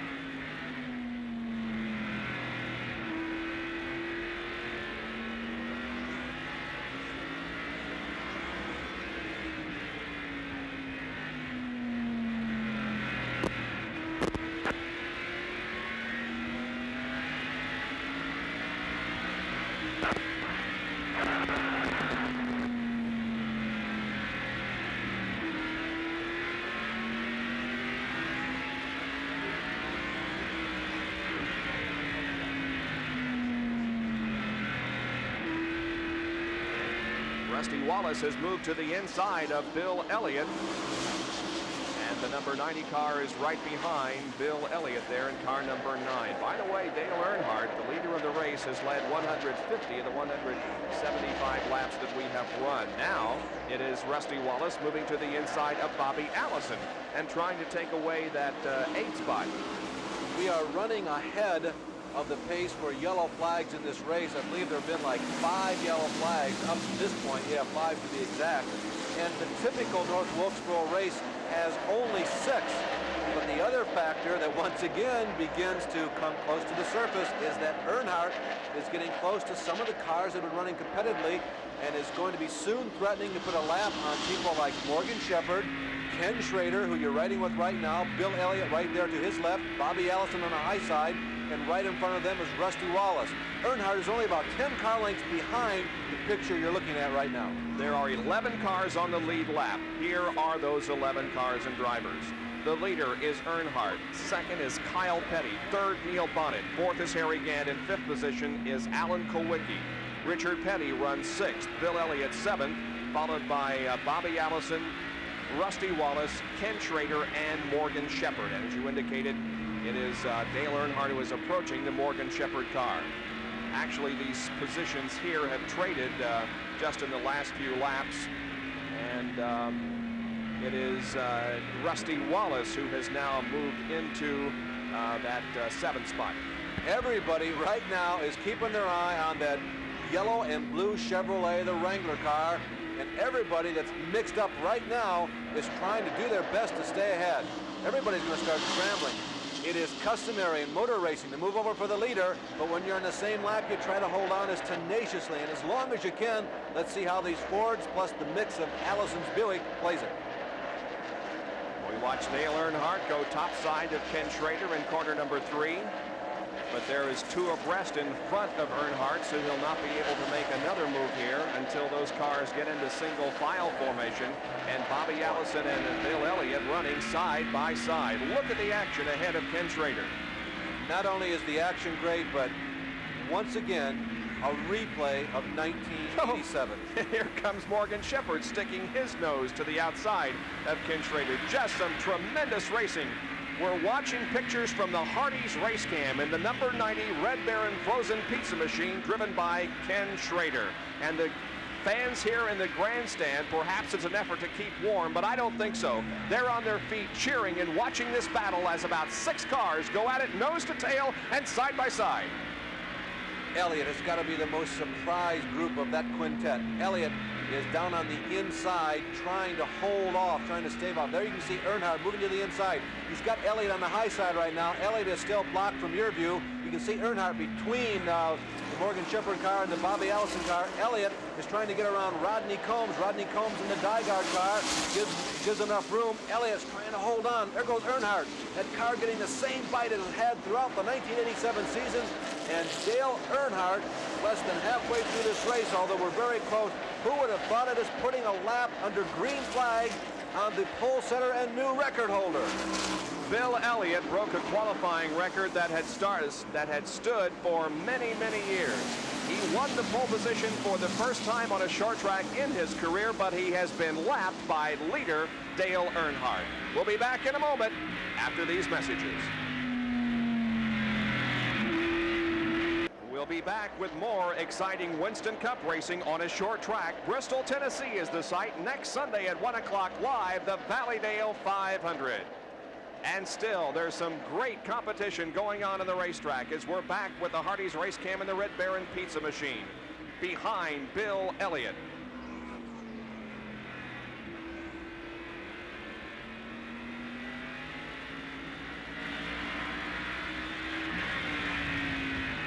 There you can see the NBA scores in the third period. Philadelphia leading.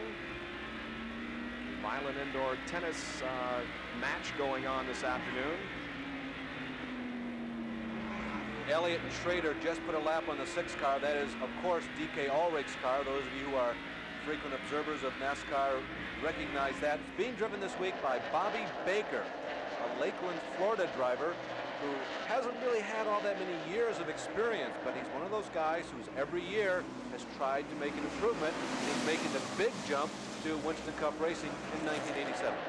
Earnhardt is about to lap Rusty Wallace, who's 7th. Let's see how he accomplishes that feat. They come off of the 4th corner, and Earnhardt looks like may go to the inside of Rusty, but Rusty slams the door on him going into turn number 1 and holds off the pass for at least the time being. See how Dale handles the situation going down the backstretch. Rusty in 7th position, but just about to lose a lap. Let's get down to Jerry Punch in the pit area. Well, we talk about Dale Earnhardt and how well he's running. Richard Childress, the car owner, just told me, he said, you know, the car isn't exactly right. I said, my gracious, the car is not exactly right here. You got to remember, a few weeks ago, this was a brand new race car. They took the car to Richmond, Virginia, and went out to practice. Richard Childress told Dale Earnhardt, said, now go out and break the car in. And Dale did. He went out and broke it into a lot of little pieces. Right through the guardrail with the throttle stuck. They took the car and had to rebuild it, came out and won the race at Richmond. They had to rebuild the car again, and they say the chassis is still warped on the car. It does not run like they wanted to, but he says, I guess we'll have to live with it. Well, they've done what appears to be an excellent job in any case. It may not just be right, but it is far superior than any other machine on the racetrack, as Earnhardt has a considerable lead over second place number 21 Kyle Petty. Bob, what are we down to? Like only 4 or 5 cars on the lead lap, and it really underscores the performance of those who have been able to stay on the lead lap. With Earnhardt, he is leading with such ease, and he is so much stronger than everybody. Yeah, we have 6 cars on the lead lap as Rusty Wallace has been passed, and he is in 7th position. So we are past the halfway mark. And at that point, the leader was Dale Earnhardt. He had also led the most laps. His margin over Kyle Petty, about 9.5 seconds. And Earnhardt is averaging almost 92.5 miles an hour. Next is our recap of the caution periods that we have had here this afternoon. They have been for spins and minor accidents, but no serious incidents to this point. At 205 laps, the top 5 once again are Dale Earnhardt, Kyle Petty, Neil Bonnet, Alan Kulwicki, and Harry Gant. The second 5, 6 through 10, Richard Petty. Then a lap down, Rusty Wallace, Jeff Bodine, Morgan Shepherd, and Phil Parsons. And officially in 11th position would be Bill Elliott, and in 12th, Ken Schrader. And for those of you who like to keep up, next, all these guys either 1 or 2 laps down, 13 through 19. We've got Brett Bodine, Bobby Allison, very surprising he's down that low. Ricky Rudd, Bobby Hillen Jr., Benny Parsons, Michael Waltrip, and the number 16 car of Larry Pearson. For the moment, Dale Earnhardt is making a shambles of this 400 lapper here at North Wilkesboro. Now NASCAR and ESPN with another track fact.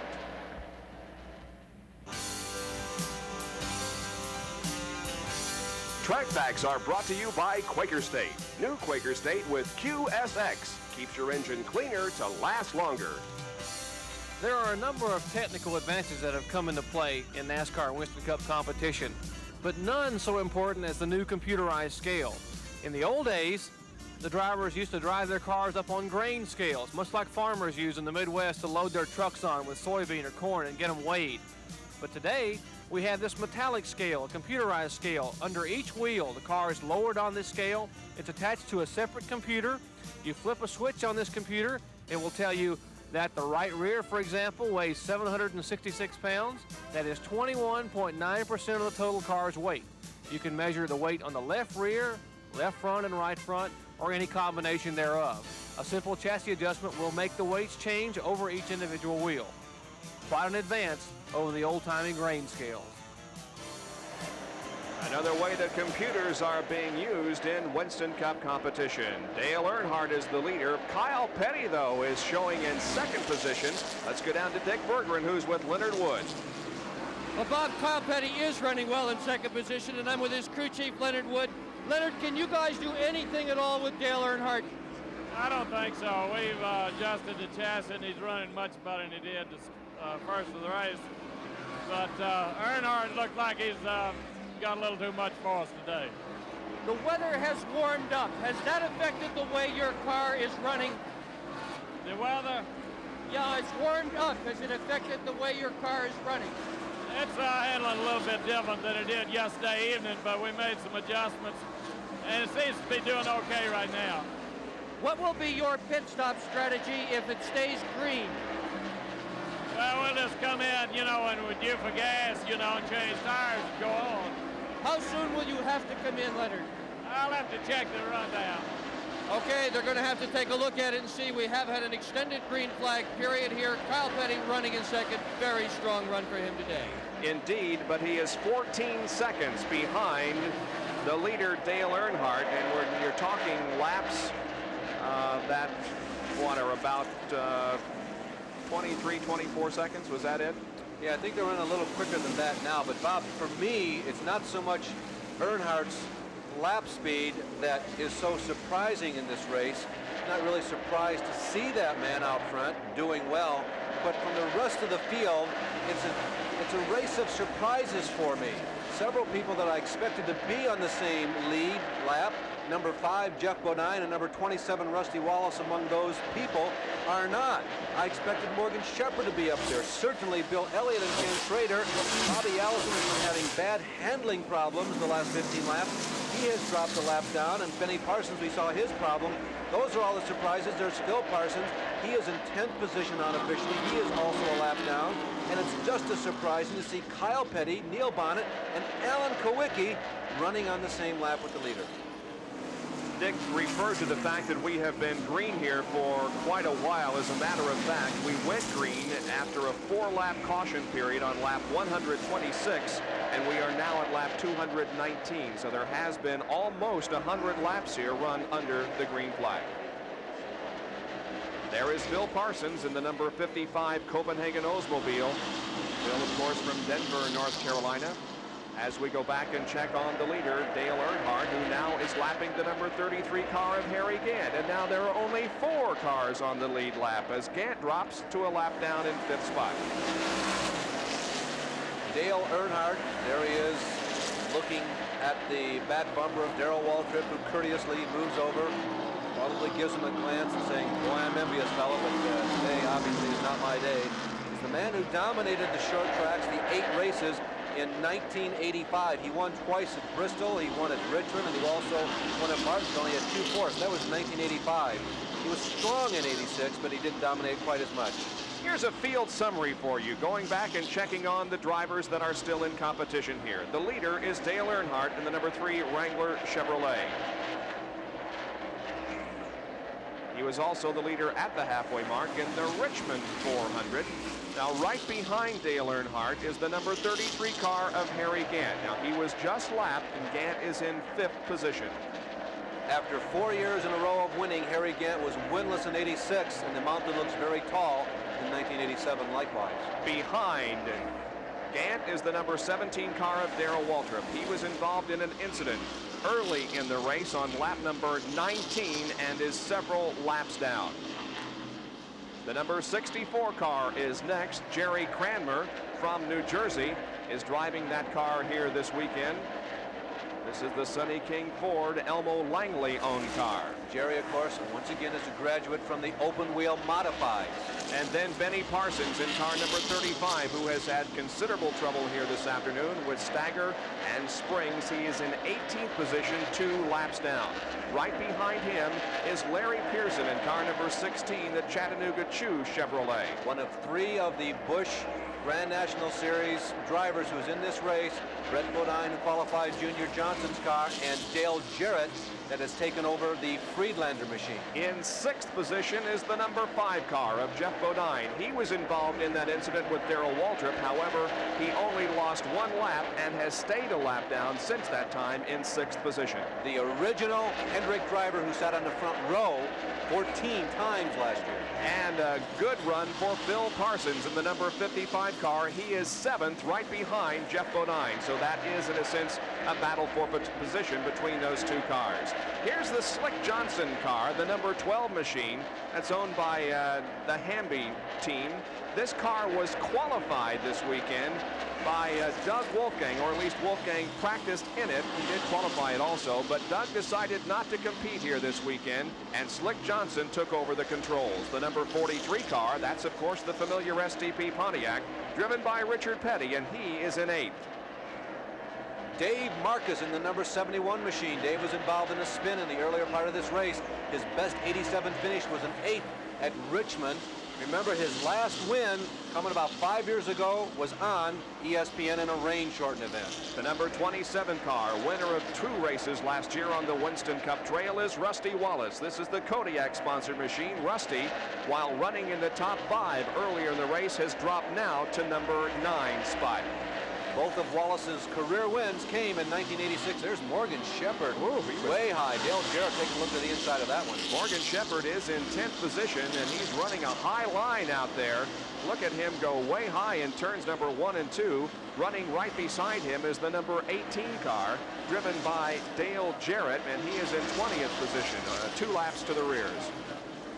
Look at Morgan Shepherd and the high line he has taken in that number 26 Quaker State Buick, owned by Kenny Bernstein.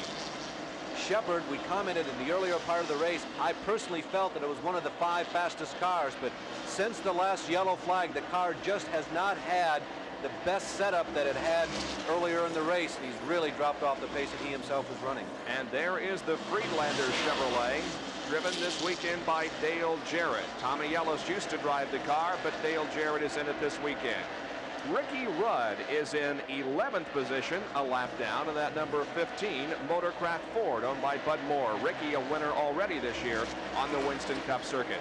And one of the acknowledged superstars under normal conditions of the short track. And there is Bill Elliott in the Coors Ford number 9. He is in 12th spot. There's a good look at Bill, who sat on the pole for this race. The first short track pole ever for Awesome Bill from Dawsonville.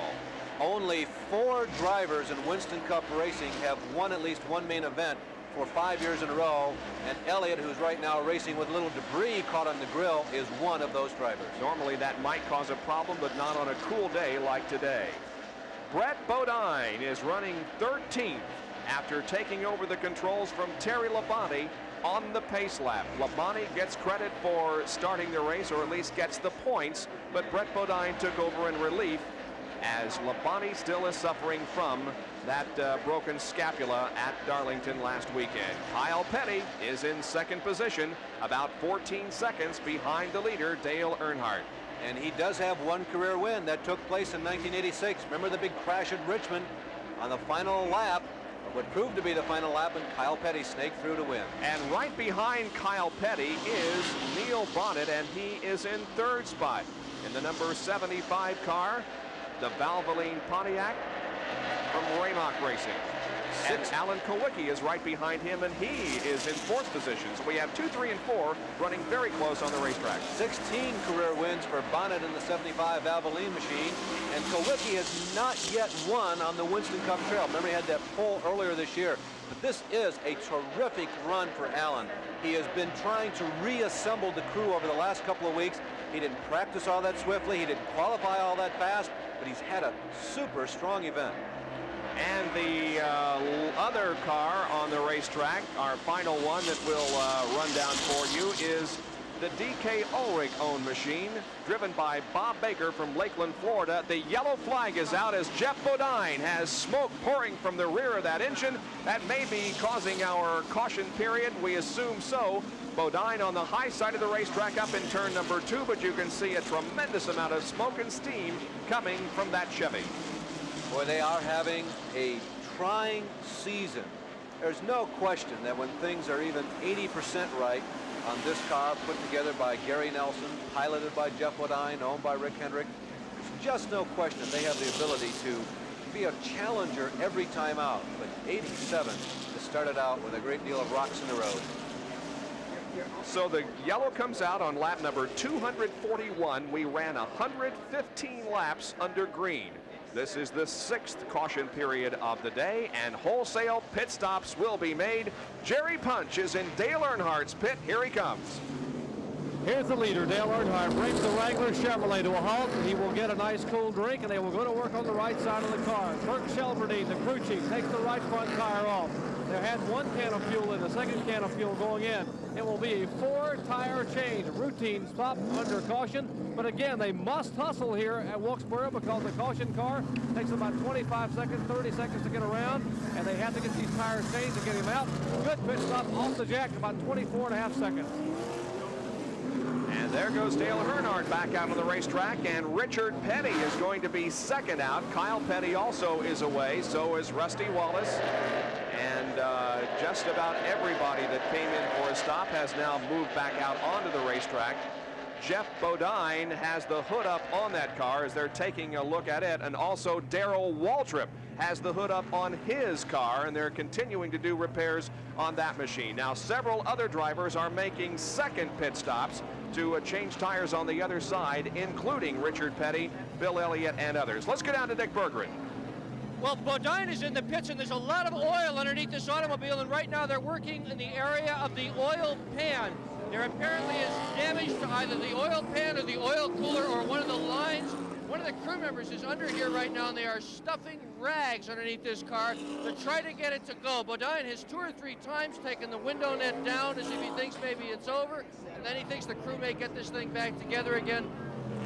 This is a heartbreaker, an absolute heartbreaker. These guys were flying. You can see the oil underneath the automobile now. You've got 4 or 5 different crew members working on this single problem underneath the car. A lot of service, a lot of effort going on here with Jeff Bodine. We'll see if we can get a word with him right now. Jeff, what is the problem? Well, after all we've gone through today, the wreck, the spin out up there with Waltrip, had a spark plug wire come off, got on a header. We fixed that. Car's running so good. It's running beautiful. We got a hole in our timing chain cover. It's leaking oil out the front, getting on the headers. The engine's running fine, just a hole in there. We don't know if somebody's shooting at us, shot a hole in there, or if a rock came up or something off the racetrack. But there's a hole. They're trying to patch it, but our day's over. Here's a day Jeff Bodine would like to forget. You can believe that. Too bad for Jeff Bodine, who was second in the 400-lap race at Richmond, Virginia earlier this year. We'll be back with our live coverage of the First Union 400. We welcome you back to North Wilkesboro, North Carolina for the First Union 400. The fans are in their heavy coats today because the temperature remains very cool. At 245 laps out of 400, they're the top 5: Dale Earnhardt, Neil Bonnet, Kyle Petty, Alan Kowicki, and Harry Gant. We're about to go green once again from our 6th caution period. I'm Bob Jenkins along with Larry Newber in the booth. Dick Berggren and Jerry Punch are working the pit area in this race. Here comes the field off the 4th turn. The green flag comes back out. Racing resumes. There are 4 cars on the lead lap. Neil Bonnet now 2nd. Kyle Petty drops to 3rd. And the only other car on the lead lap in 4th spot is Alan Kowicki. And Bob, Harry Gant lost a lap during that last yellow. He was not passed by Earnhardt at speed on the track. His pit stop was a little longer. Dale came in. We told you he was only about 2 seconds behind that trio of cars that was in jeopardy being lapped. But Harry had a bad stop. Harry Gant holds on to 5th. He loses a lap. That's Neil Bonnet working the inside of Bobby Hillen, who is a lap down, at least a lap down in the race. Now Bonnet, it seems, is keeping right up with Dale Earnhardt, only letting Earnhardt have about 2 car lengths advantage. And there is Harry Gant right behind the Bobby Hillen machine. Now Earnhardt begins to stretch it out just a little as they go down the backstretch and fall into turn 3. There is Harry. You can see him trying to get up toward the front where he perhaps can do battle with first Neil Bonnet and then Dale Earnhardt. But Harry started this green flag segment on the inside of the 2nd row. He was behind Bobby Hillen Jr. He didn't have an opportunity to get a jump on Dale when the green flag dropped, but as strong as Dale and Neil for that matter, are running. I don't think that Harry had a real clean shot at getting his lap back. Here again on the top side of Bobby Hillin, and following Harry also on the high side of the racetrack is Kyle Petty. And right behind Kyle Petty is Phil Parsons in car number 55. The car to the inside there of Phil is the number 15 car of Ricky Rudd, who is 7th. Remember, Kyle Petty is 3rd. Bob just mentioned that. He is still on the lead lap. There is Kenny Schrader, the Hardy's race cam, taking a look at the Motocraft billboard on the back of Ricky Rudd's car, taking a look high side, Phil Parsons. Kenny would like to get through. He'd like to try and improve his position if he could just a bit. Remember, he too has lost a lap despite being one of the strong runners in the first 50 laps. See how close the competition is from this vantage point. This is how Ken Schrader is watching the action. Bobby Hillin's car is on his left and Ricky Rudd's on his right. Now a hole opens up and Ken looks like thought about going through, but instead goes to the high side and will try to pass Bobby Hillin Jr. Look how close that Hillin and Rudd were there coming out of turn number 4.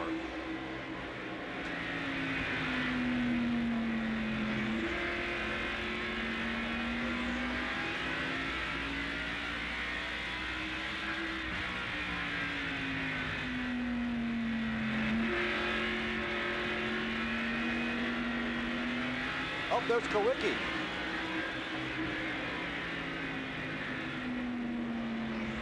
There is also Bill Elliott to the inside of Schrader. So Kenny losing a couple of spots here. Kowicki's having a strong race. Look at the physical exertion that you have to drive this track. And here comes Richard Petty to the inside of Kenny.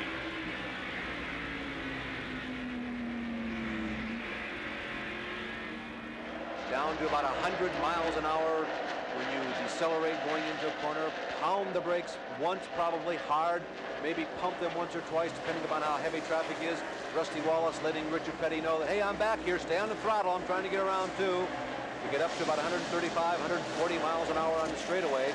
Average speed for qualifying was in the vicinity of 114 miles an hour for most of the people in the top 10. Of course, Elliott's new track record peaked just above 116 miles per hour. There is Brett Bodine, remember, in the Junior Johnson 11 car this year. We got a spin. It's Mike Waltrip and Morgan Shepherd, 2 people. And also Larry Pearson spins into the pit area. There is his car at the entrance to pit road. Morgan Shepherd has suffered some damage to his Quaker State machine. The left front is bent badly, and Morgan is coasting to a stop on the main straightaway. Up near turn number 4, Mike Waltrip is resting near the wall in turn number 3, although he's in reverse and trying to get the car pointed in the right direction. 2 people who had strong first 100 laps of this race. They had fallen a bit out of phase to the first 5 cars recently, and once again, fate strikes out and strikes on the Kenny Bernstein machine. We'll go inside Ken Schrader's Red Baron car again, and the Hardys in car, and we'll listen to radio conversation between Ken and crew chief, owner of the car, Junie. Yeah, right. I'll get you by there in a minute.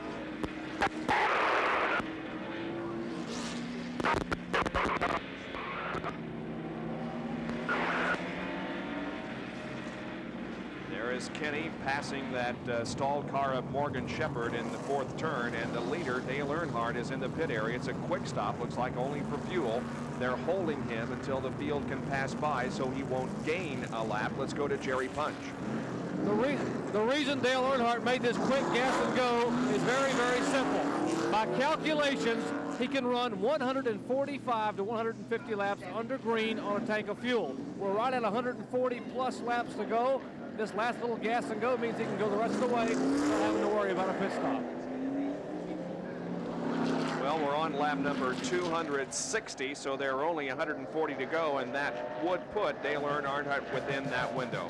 There's Mike Waltrip's car. He's one of the causes for this most recent yellow. Back at North Wilkesboro, and the number 26 Quaker State car, driven by Morgan Shepherd, has some damage to that car after being involved in a spin with Mike Waltrip up in turn number 3. Jerry Punch takes a look at some of the tools used here on a short track.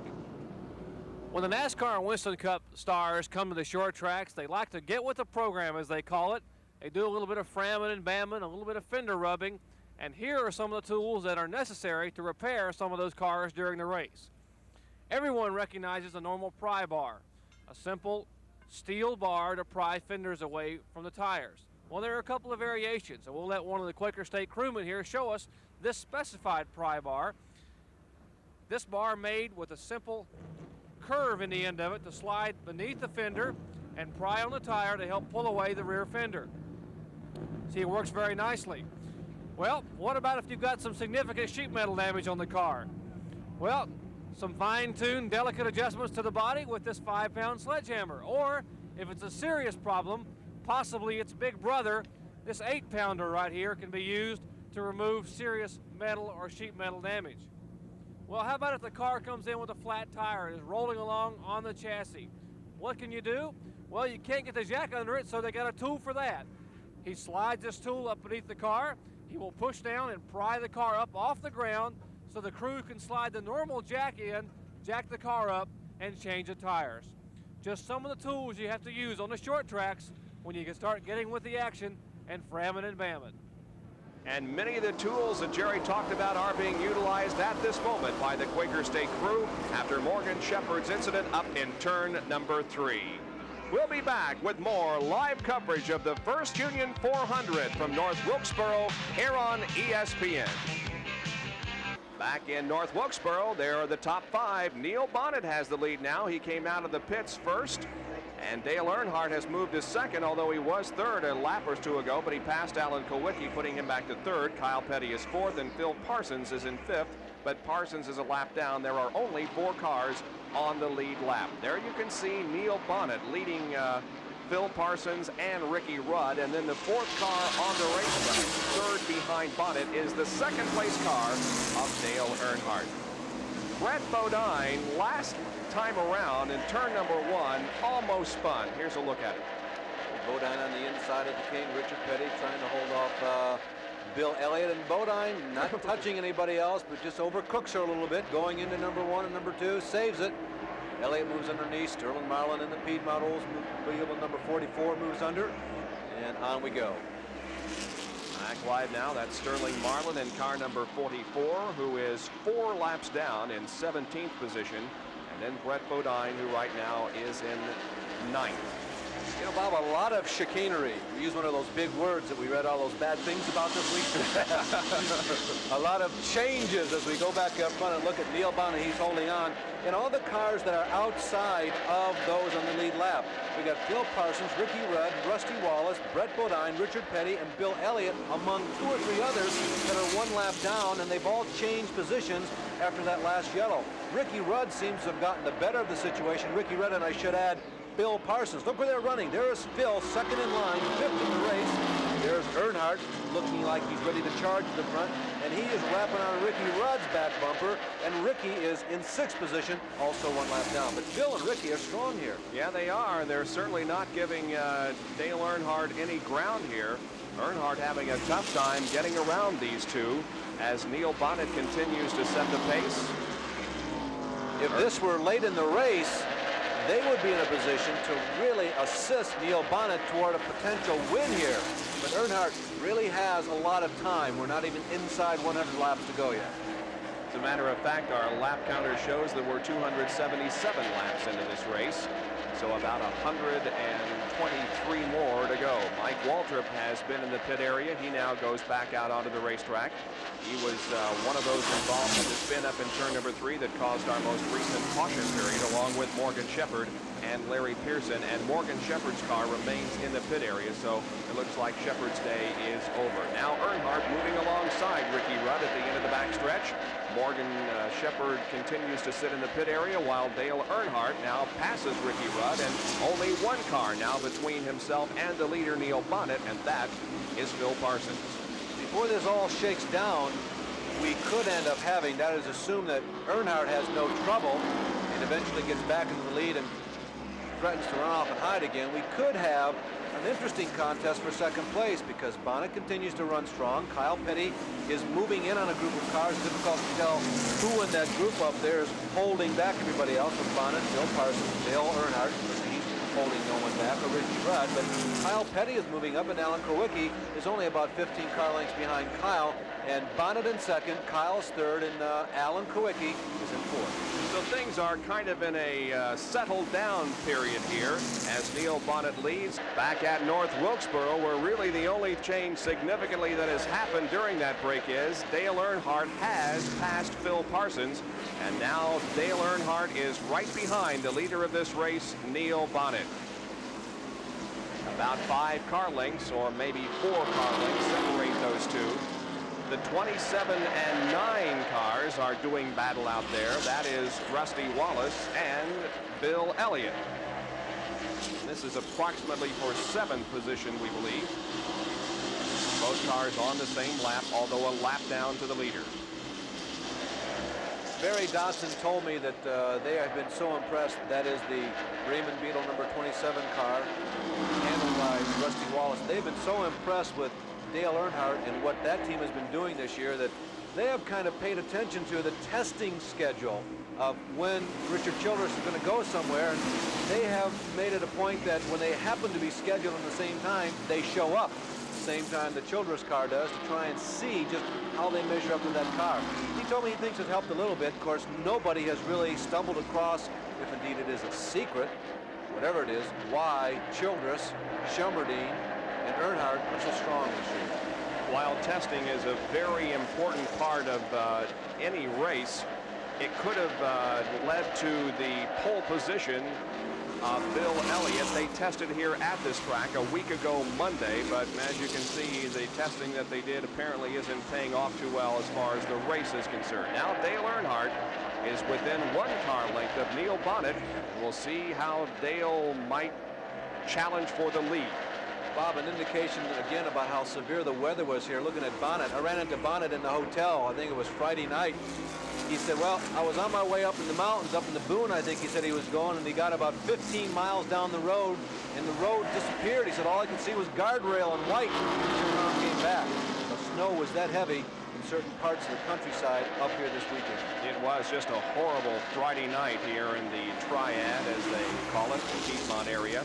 There is Brett Bodine in number 11 racing with Bill Elliott, and that is for 9th position. Brett is having just a tremendous afternoon here in that substitution effort for Terry Labonte. He's had a solid day. I would imagine that in the back of his mind he would have liked to have stayed on the lead lap or maybe run just a tad more competitive. But I give him high marks, Bob, for keeping in the forefront what he is really here to do. And I mentioned it earlier in the broadcast. One of the first things that Brett mentioned to me earlier this week is that I need to get as many markers for Terry Labonte as I possibly can. And he's accomplished that today. And now he challenges for 9th position, moving alongside Bill Elliott out of turn number 4, and Brett Bodine has 9th position. You know, Brett was, of course, originally supposed to drive for Cale Yarborough here at North Wilkesboro. But when Terry Labonte was injured, Junior Johnson went to Cale and said, will you drive the car for me? And Cale said, no, but how about Brett Bodine? And Brett agreed to do so, so that's how he came by this ride in the Junior Johnson car this weekend. It is still Neil Bonnet the leader, but Dale Earnhardt is challenging. Let's go to the pits once again. Well, I'm with his crew chief, Bob Rahilly. Bob, it's looking very good. Can you hold Earnhardt off? I don't know. Right now the car's a little tight off the corner, but it looks like Earnhardt's a little loose off, so we'll just have to wait and see. How about fuel? Do you have to make another stop for fuel, or can you make it to the end on what you have? No, we're in good shape on the fuel. Okay, that's Bob Rahilly. He owns the car that's in the lead right now. A week ago, Bob, we had a crew chief, as a matter of fact, crew chief on that car right there, who said to us, oh, we're okay on fuel, we can go the distance, and we disputed that. I don't dispute it this week. I think that the yellow flag came at the right time. You saw Earnhardt duck in and get a little more fuel, and yeah, I agree with that. I think everybody's in pretty good shape. Neil Bonnet and Dale Earnhardt are first and second, but look who is in 3rd position. He's moved up through traffic since the caution flag and now is within 4 or 5 car lengths of 2nd place Dale Earnhardt, and there is the interval between Earnhardt and 3rd place Kyle Petty. A couple things in perspective. Kyle Petty has never really raced to a win. He's snuck through that big conflagration of spinning cars in the last lap of Richmond to win.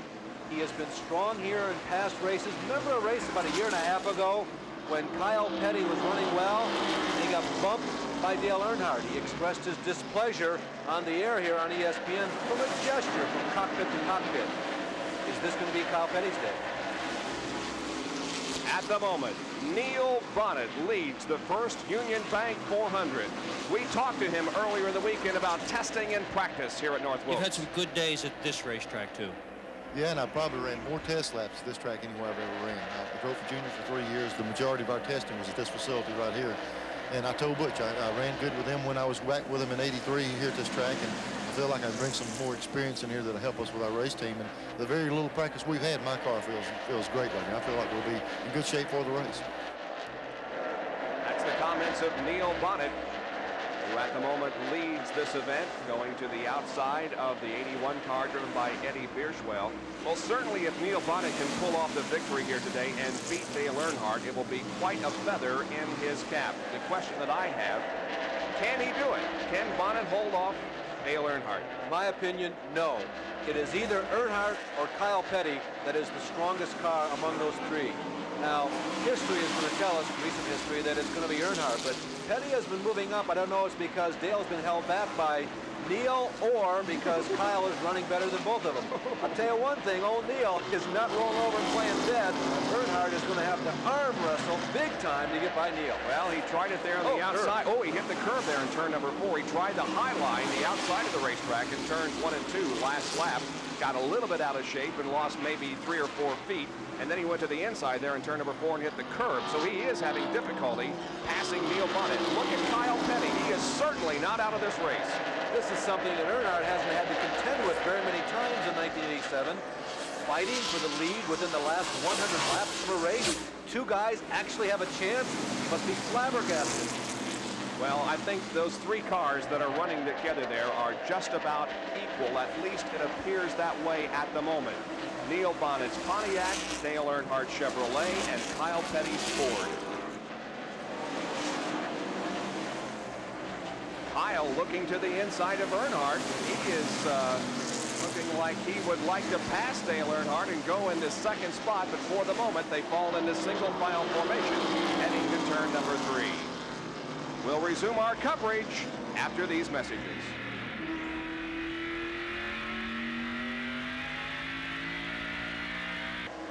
In terms of position change, you haven't missed anything up front. It's still Bonnet and Earnhardt and Petty, but look at this battle for 8th position side by side. It's Brett Bodine to the inside and Rusty Wallace to the outside. Some great side-by-side door-handle-to-door handle competition. 8th and 9th here. Whoa, Brett. Oh!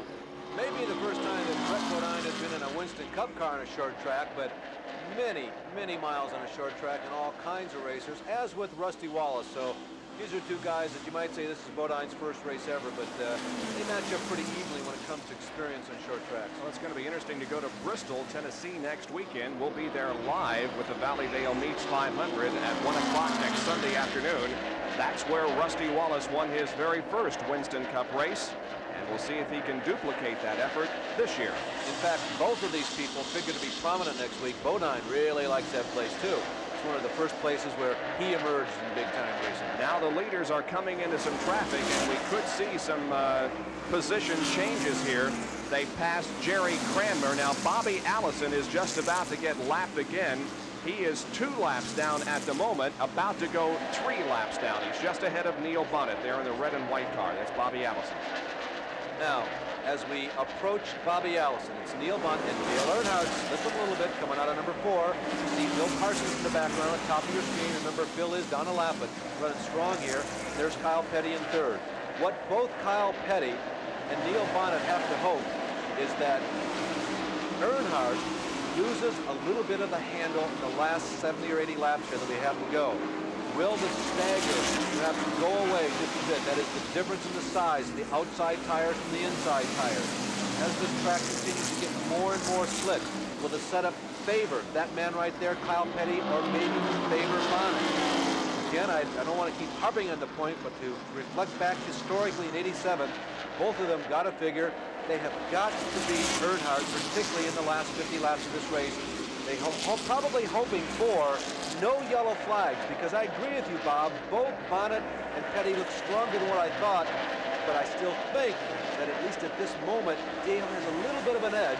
But the question is, will that edge go away? Here we go. It's just about to go away. They him. bump coming out of turn 4. Earnhardt gets the lead. We had just heard from our spotters that Neil Bonnet is very loose out there. The car is very loose. That may have proved it right there, but Bonnet is banging his way, trying to keep Earnhardt out of that top spot, but Earnhardt goes back into the lead. Now, Bonnet went into the lead for the first time on lap 260 when Earnhardt pitted under caution. Neil did not pit at that time. Now, Dale, though, back in front. What happened there was that Bonnet moved over to put a lap on Larry Pearson. He moved over too much. He gave a lane to Earnhardt. He moved up there. He never got the RPMs back up. He never got a grip of the racetrack. He lost about a half a lane, and Earnhardt saw an opening, stayed on the throttle, and got in there. Typical short track NASCAR Winston Cup competition. Excitement galore. This is, oh, look at Bonnet going to the inside of the number 12 Slick Johnson car, getting just a little bit sideways. But I'll tell you, Neil is hanging right in there. This has got to be one of the finest, most competitive, closest races we've seen here at North Wilkesboro in a number of years. This is super speedway stuff when you see 3 cars running right together near the end of the race. Interesting psychology going on right now between Earnhardt and Bonnet, and Bonnet does give all the indications that he does have a little bit left. They're really pretty good friends. They're kind of kindred spirits away from the racetrack. But you know, a couple years ago when everybody was complaining about Dale, Neil wasn't vocal in what he was saying. He wasn't standing in line with all the people who were making the complaints, but I personally observed that he was one of the people who was observing the situation closely. Because of his off-track relationship with Dale, he wasn't one of the critics, but I often wondered what was going on in his mind because he was quiet but watching. Let's get down to Dick Berggren, who can perhaps shed some light on whether or not Neil is having some handling difficulty, that car being too loose. Dick? Yeah, Bob, he is indeed a bit loose. The back end of the car is trying to come out from under him, and that's really no surprise given what's happened here with the weather. The sun is out, the temperature is rising, and that's the direction these cars are most likely to go when the weather turns in this direction. However, this loose condition is not so significant nor so severe that Bonnet would come in and make a pit stop unless there is a caution flag. If there's a caution flag, there's a very good chance he'll come in and get some tires, which could solve that problem. All right, Dick. Well, Neil right now is doing all he can to hold on to that second spot as Kyle Petty is right on his back bumper. Bob, I'd like to make one more comment about that move because so much has been said about Dale in the last couple of years. I'll be as brief as I can. It was really rough stuff, and I think it was fair. There are your first 3. Earnhardt, second and third here, Neil Bonnet and Kyle Petty. In 4th position, also on the lead lap now, is Alan Kulwicki. In 5th, a lap down, is Phil Parsons. 6th is Ricky Rudd. 7th, Richard Petty. 8th is Rusty Wallace. 9th is Brett Bodine. In 10th position is Bill Elliott. And 11th is Harry Gant. 2 laps down in 12th position is the 18 car of Dale Jarrett. 13th is Ken Schrader. And 14th is Bobby Allison, who ran well at the beginning of the race, but has fallen back now to 2 laps behind the leader. We'll be back with more of our live coverage after this, the First Union 400. We are back at the First Union 400 at North Wilkesboro at 330 laps. Dale Earnhardt, the leader. Here is a battle for second position. It is Kyle Petty and Neil Bonnet going at it down the straightaway. Bonnet leads as they cross the stripe, but certainly Kyle Petty was challenging seriously, still is as a matter of fact. He's on the inside of Neil Bonnet. Now Bonnet stretches out the advantage to almost a half a car length into turn 3. The first and a half generation of NASCAR racing in Neil Bonnet, and the second generation of NASCAR racing in Kyle Petty. Almost identically painted cars. Bonnet's, of course, sponsor is Valvoline and Citgo 711 on the Kyle Petty car. Blue and white machines. Bonnet in 75 and Kyle Petty in number 21. Big moment for Neil because what he displayed to Kyle was, yeah, I'm a little loose here, but I want you to know that I'm still very much in control of what I got going here. And for you to make a pass on me, it's going to have to be one of those perfect moves It's not going to be good enough just to slide up next to me and wave at me. It's a significant moment for Neil, particularly psychologically. He has let Kyle know that he's got to concentrate to the utmost. Well, Harry Gant there in the 33 Skoll car is 2 laps down to Dale Earnhardt, and now he goes 2 laps down to both Neil Bonnet and Kyle Petty. Kyle making the pass there in turn number 2. Just a word about Bonnet's season as we continue to look at this racer originally out of Alabama. Neil Bonnet has had a 3rd, a 7th, a 6th, and a 12th all on the super speedways. He crashed, unfortunately, at Rockingham, or rather make that Richmond earlier this year. There's Neil putting a lap on Benny Parsons. Neil is in 3rd in points, so a 2nd or a 3rd or even a 4th place finish will really establish him as one of the people to keep your eyes on in the points championship. Of course, the way the points are structured in Winston Cup racing, if you have a string of top 5 finishes throughout most of the year, you're going to be in it for points right up to the end. Dale was leading in points. Bill Elliott, of course, was second, and it was Neil. Okay, we're going to try to get you an indication of how far Dale Earnhardt is ahead here. By the way, Neil came in 3rd in points, 140 behind the leader, Dale Earnhardt. As Earnhardt crosses the stripe, we will begin our stopwatch and tell you that the interval is 2.6 seconds between Earnhardt, the leader, and Bonnet, second. You know, another measure of, well, how do you look at a pass for the lead?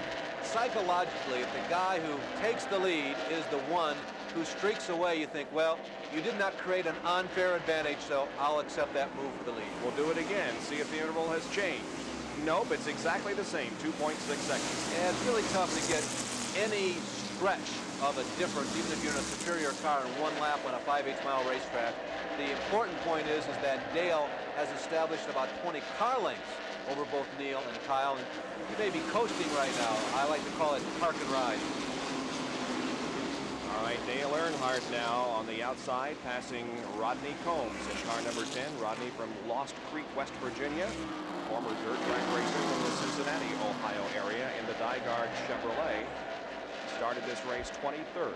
Yeah, Rodney, a lot of people think that he's from the West Virginia area originally because that's where he was living when he was running competitively with the NDRA Dirt Series, but he actually started out, as Bob mentioned, in the Cincinnati, Ohio area, to be exact, a little place called Mason, Ohio. I saw Rodney for the first time back in 1975 and 76 when I was the public address announcer at the Dayton Speedway, and Rodney, along with Lenny Waldo, who went on to lead that sprint car division, were the 2 people who were the kingpins on that high-banked half-mile racetrack, very similar, by the way, to Bristol. Earnhardt with about a 2.6 second advantage as we are live at North Wilkesboro, North Carolina for stop number 6 on the Winston Cup Trail for 1987. Our lap counter shows 343 laps completed. 400 will make up this race, and we'll be back in a moment. Ken Schrader, courtesy of our Hardee's Race Cam in the Red Baron Pizza Ford, showing us pictures from the pit area. Ken has had to come in for a flat tire on the left side of that car. It's a quick stop, though, and Ken Schrader moves back out onto the racetrack. Our 28:58 update will give you the latest scores from the NBA and other major sporting events of the afternoon as Schrader moves back up to speed on the racetrack. Well, let's go down to the pit area and check with our reporters on exactly what has happened in the pit area recently. First, let's go to Dr. Jerry Punch. We'd like to give an update on the injured crew member in Alan Kulwicki's pit. The crew member was Johnny Junk, the crew chief on the T-Rex Ford. He was hit in the side of the head with a tire by another car. We are pleased to report that Johnny is okay. He is in a hospital locally. He has called the track and talked to some of the crew members and told him he's fine. He wants to say, go get him, Alan Kulwicki. He'll be okay. Good news for Johnny Junk, the crew chief for Alan Kulwicki. Let's go up pit road to my colleague, Dick Wilson. Well, Jerry, all is quiet up here in the Neil Bonnet pit. There is absolutely nothing they can do right now to help their driver try to close the interval on Dale Earnhardt. All they can do here is painfully sit, hope that the caution flag so they can fix the car. Otherwise, Earnhardt's going to be one tough cookie to catch from here.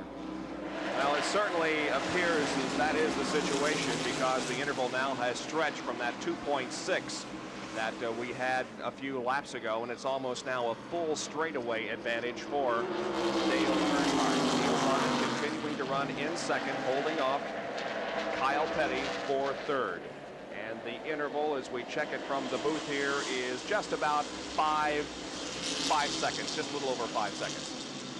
The 1986 season was truly one of the most competitive on the short track segment of the Winston Cup Trail. In recent years, Kyle Petty winning at Richmond. Rusty Wallace won the first race of the year at Bristol. Earnhardt won here at North Wilkesboro. Then at Martinsville, Ricky Rudd was the winner. Waltrip came back and won at Bristol, which meant after the first 5 short tracks of the year, there had been a different winner every time. Then Tim Richmond won at Richmond, which meant that there were 6 for 6 of different winners.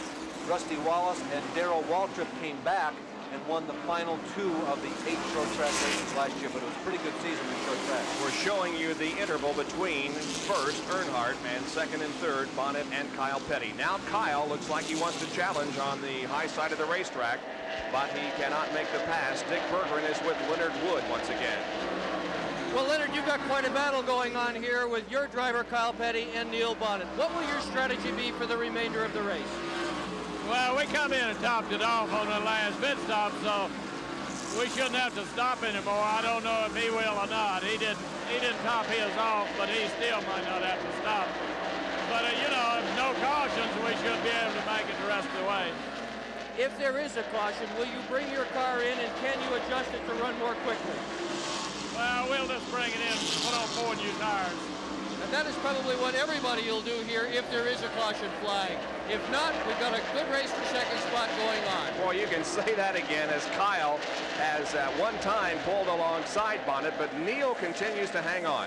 It's pretty obvious. If Kyle is going to get the position, where he has to be perfect at is down here. I say down here because we run downhill into 1 and 2. He's got to be perfect down here and get at least side by side with Neil, because what he has found out that is when he is door handle to door handle with Bonnet as they go uphill around 3 and 4, Neil can out RPM him around the outside. So Kyle has got to get the advantage coming around 1 and 2 so he can hold on to 3 and 4 in the pole position. There are 41 laps to go. The last pit stop, the last gas stop at least, for Dale Earnhardt came on lap 259. Bonnet came in on lap 242, and Petty and Kulwicki both came in on lap 243. The question is, can everybody go the distance without another fuel stop? Petty and Kulwicki, remember, are in Fords, notoriously just a little harsher on the fuel mileage. My opinion, yes, fuel should be okay here in North Wilkes. If that's the case, then it's going to be a flat-out battle to the finish, as Dale Earnhardt has the lead, but the battle for second is a tremendous one. And not too far behind this great contest for second position is the 4th place running Alan Kulwicki, and he is certainly not out of this race. Petty, if he can just hold that inside line, he won't get Neil on this lap, but if he can hold it, have a good run down the front stretch, and then hit 1 and 2 perfect. He's got lap traffic coming up in front of him. It's Bobby Allison. No, he's got to get back into line. He had a good chance right there to get around Neil Bonnet, but Bobby Allison got in the way. I repeat again, it's got to happen down in 1 and 2 to set up for 3 and 4. Good lap, and then he picks it up at 1 and 2 the next time around. Well, what about experience? Is that playing a part? This is Kyle Petty's 202nd Winston Cup start, and Neil Bonnet's 282nd. So as this battle rages on, now opening up just a little bit, we'll take a break and be right back.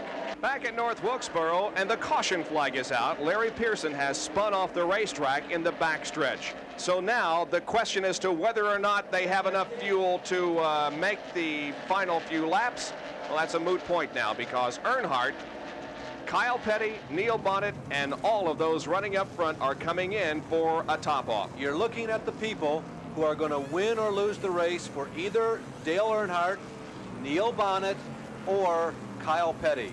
So far, the crew on the top right there, Dale Earnhardt, Richard Childress, and Kirk Shelmerdine and company, have made all the right decisions this year. We've seen several races in Winston Cup racing, past 3 or 4 seasons, that the complexion has changed for after a late caution flag like this. Now, Earnhardt is out first, unless he is absolutely, once again, Kyle speed. It may not mean that much. Now Kyle Petty gets out second, Neil Bonnet gets out third, so Earnhardt holds on to his lead, but we will see after we go green if everybody made the right decision. So Kyle Petty is now in second position because he got out of the pit area ahead of Neil Bonnet. Everybody changed 4 tires and topped off. Here's Dick. And if there was any doubt at all, Neil Bonnet made it crystal clear to his crew what he wanted. I have never seen a driver direct a crew the way Neil Bonnet just did. He stuck his hand out the window with 4 fingers up. He said 4 tires. I want 4 tires, just to be absolutely sure, and that's what they gave him. 4 new tires on the second and third place cars. It could make quite a difference in the way they run. Yeah, it really could, and the question now is going to be, can Kyle Petty hold off the challenge of Neil Bonnet as Neil did Petty's challenge before we went to this 8th caution period of the afternoon. The caution again for Larry Pearson, who spun on the backstretch. Back with more after this at North Wilkesboro.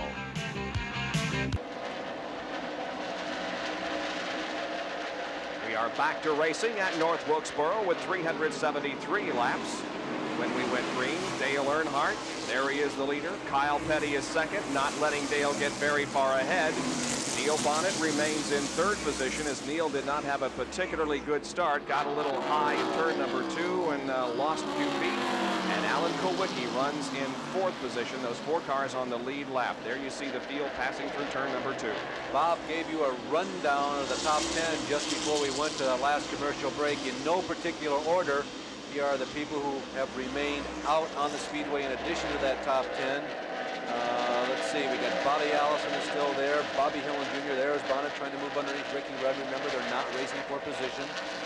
Sterling Marlin in the 44 car. Slick Johnson in Roger Hanby's 12 machine. Benny Parsons, the number 18 of Dale Jarrett. Michael Waltrip in the 81 car, Burt Wall. Well, Neil Bonnet did successfully pass Ricky Rudd now. There is a car between Bonnet and second place Kyle Petty. That is Brett Bodine, and he'll be trying to pass him in just a few laps to make up even more ground. But Neil Bonnet is running in third position, losing 1 on that last series of pit stops. What we're getting on the radio is that they put 4 new tires on the Bonnet car. He's very unhappy with the stagger, particularly the right rear. And he is telling the crew that I need this thing to grow a little bit. In other words, the right rear has got to get bigger to give me a little more ability to lean on the bank. That's his problem right now. The stagger is just not right. They took a chance, didn't work out properly, but he thinks that in about 15 or 20 laps they might come in. But 15 or 20 laps, that's right. There are less than 20 laps to go in this contest. And it's pretty obvious that Bonnet is not happy with the set of tires that he got on that pit stop. On the other hand, Kyle Petty, who also got 4 new tires, may have really helped himself because he is in no way out of this race. In fact, could win it. He really does have a shot. By the way, that 15 or 20 laps, that was not a quote from me. That was just a comment from me. But he is saying to the crew, geez, I wish it would just grow with that stagger on the right rear so I could go a little harder. But back to the Kyle Petty story. There he is. The Woods brothers have traditionally been strong at this racetrack. Even though their career is they have not run that often on the short track, particularly contemporary-wise, they've always been okay here at North Wilkesboro. Well, they are a step more than okay today. They are strong, and as Bob has mentioned, Dale Earnhardt is not shaking Kyle Petty, but Kyle also is not showing the ability to move up and duel with Dale, and we're getting late. Of course, Kyle has only won 1 Winston Cup race. That was in Richmond last year, 1986, early in the campaign, as he was able to thread his way through an accident in turn number 3 and went on to win the event. But this certainly is his best shot since then. In 1982, he did race to a second place. He finished second to Darrell Waltrip at Dover in an event. He was right on Darrell's back bumper, similar to this, although he was actually a little closer in that Dover situation in 1982. Here's the interval. First and second. Completing lap number 386. There are 14 more circuits to go on this 0.625-mile racetrack. 400 laps around here is just about 250 miles.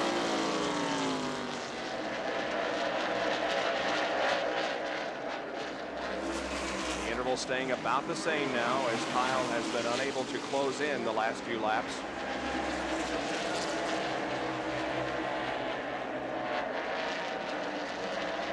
Neil Bonnet holding on to third position, but he's about a half a straightaway behind Kyle Petty.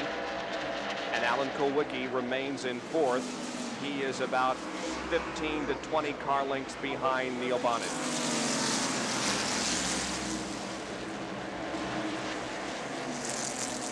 The leader working some of the slower traffic, again lapping Jerry Cranmer, already putting another lap on Bob Baker in the DK Ulrich car, number 6. 12 laps to go as they come by. This time it'll be 11 to go for Dale Earnhardt. Kyle Petty, much has been talked and written about his budding music career, which is basically on hold right now. There is Alan Kulwicki moving underneath Ricky Rudd. Rudd, of course, again, is 1 lap down. Kulwicki holding down fourth. Strong run for Alan. Rudd is shown in 5th position as he is 1 lap down. Right behind him is Richard Petty. He is on the same lap with Ricky Rudd, 6th position, 1 lap down. And look at the damage to the STP Pontiac. You can see where he has had contact with a few cars. There's some tire rubbing there on both the right and the left side of that number 43 machine. Again, Rudd and Petty are on the same lap fighting for 5th here. When you play on the line in football, you get hit. That's it. The number 27 car and the 9 machine are both 2 laps down, but they are battling for position. That's Rusty Wallace in 9th and Bill Elliott in 10th. And that is actually the 7th place machine of Phil Parsons there on the end of that tandem. Again, Wallace is, let's see, 8th right now. 2 laps down. 9th is Elliott. He's 2 laps down. And just ahead of them in the standings in 7th is the number 55 car of Phil Parsons. The 2nd week in a row, Parsons has turned in a strong run. 2nd week in a row, he lost a lap early in the race, which had he not lost that, he was a candidate for top 5. I think we left out Brett Bodine there in the rundown, Larry. Brett is shown in 8th right now, and Rusty Wallace in 9th, and Bill Elliott in 10th position. 6 laps to go. It looks as if Dale Earnhardt is going to win this race because he has stretched out the advantage now significantly over Kyle Petty. It's about perhaps a second and a half. But on the racetrack, it's about a half a straightaway. And then here comes Neil Bonnet. Bonnet, however, appears to be struggling with that car as Alan Kulwicki now is certainly in a better position to challenge for that 3rd position. Race winners up to this point this season. Bill Elliott, of course, winning out of the box at Daytona. Earnhardt won 2 in a row. Rockingham and Richmond on the super speedway, a short super speedway, a short track. Rudd picking up that Atlanta win. Situation similar today. It looked like Benny Parsons had it wrapped up. Late yellow. Rudd got the better setup coming out. And Earnhardt winning again last week at Darlington.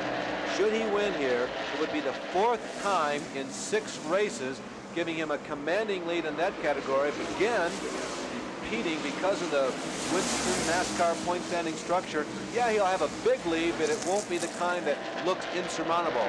If this were a series like Formula One or kart IndyCar racing, for instance, the lead would be dramatic because nobody else has consistently finished in the first 3 positions. There are 2 laps to go. The next time by, Dale Earnhardt will get the white flag, signifying 1 more lap to go. They really have it going. It seems like it may well be something in the chassis, but with like everybody who becomes dominant in a series, the chassis may be the most significant factor, but it's one of several. The white flag is displayed by Harold Kinder, the NASCAR starter. Dale Earnhardt is on his last lap. This will be his 24th career win, his 4th win of 1987 out of 6 races. The only other 2 winners, Ricky Rudd, and of course the winner of the Daytona 500, Bill Elliott. Dale Earnhardt wins the first Union 400 at North Wilkesboro. The battle for 3rd place goes to Neil Bonnet, although Alan Kulwicki was right on his back bumper. It is Kyle Petty in 2nd, Neil Bonnet 3rd, and Alan Kulwicki finishing 4th. Those 4 cars, the only on the lead lap.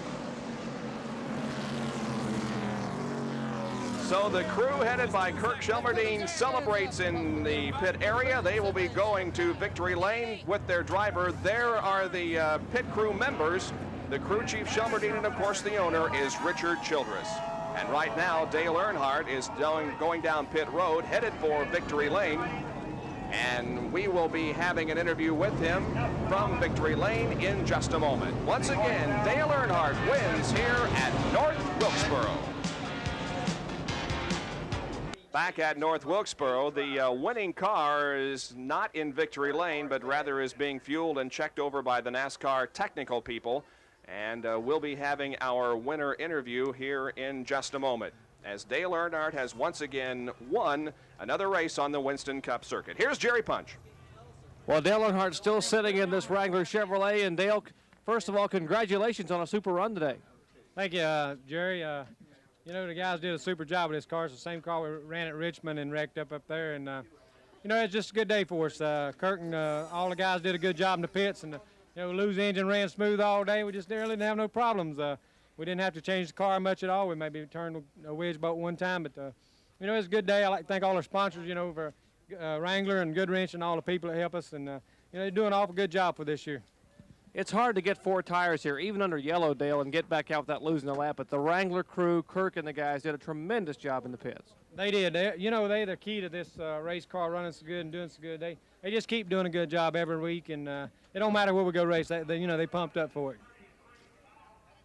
Everyone's wondering what can stop Dale Earnhardt. He's on a roll, 4 wins and 6 starts. I mean, is there anybody can handle you? Well, you know, they get their cars right. They'll be tough. You know, it's early in the season, and a lot of the teams have got new people on their teams and new drivers with different crew chiefs. So, you know, they've got a lot to do with it. I figure about, you know, in several races here mid-season, it's going to be a lot tougher than what it is now. Well, the man who has the momentum, he bounced one off the wall last week at Darlington, yet came home to victory lane. He wins again today at North Wilkesboro. Let's go up to Dick Bergen with the fellow who finished in second place. And a solid second position it was for Kyle Petty. Kyle, good run today. Yeah, we had a real good run.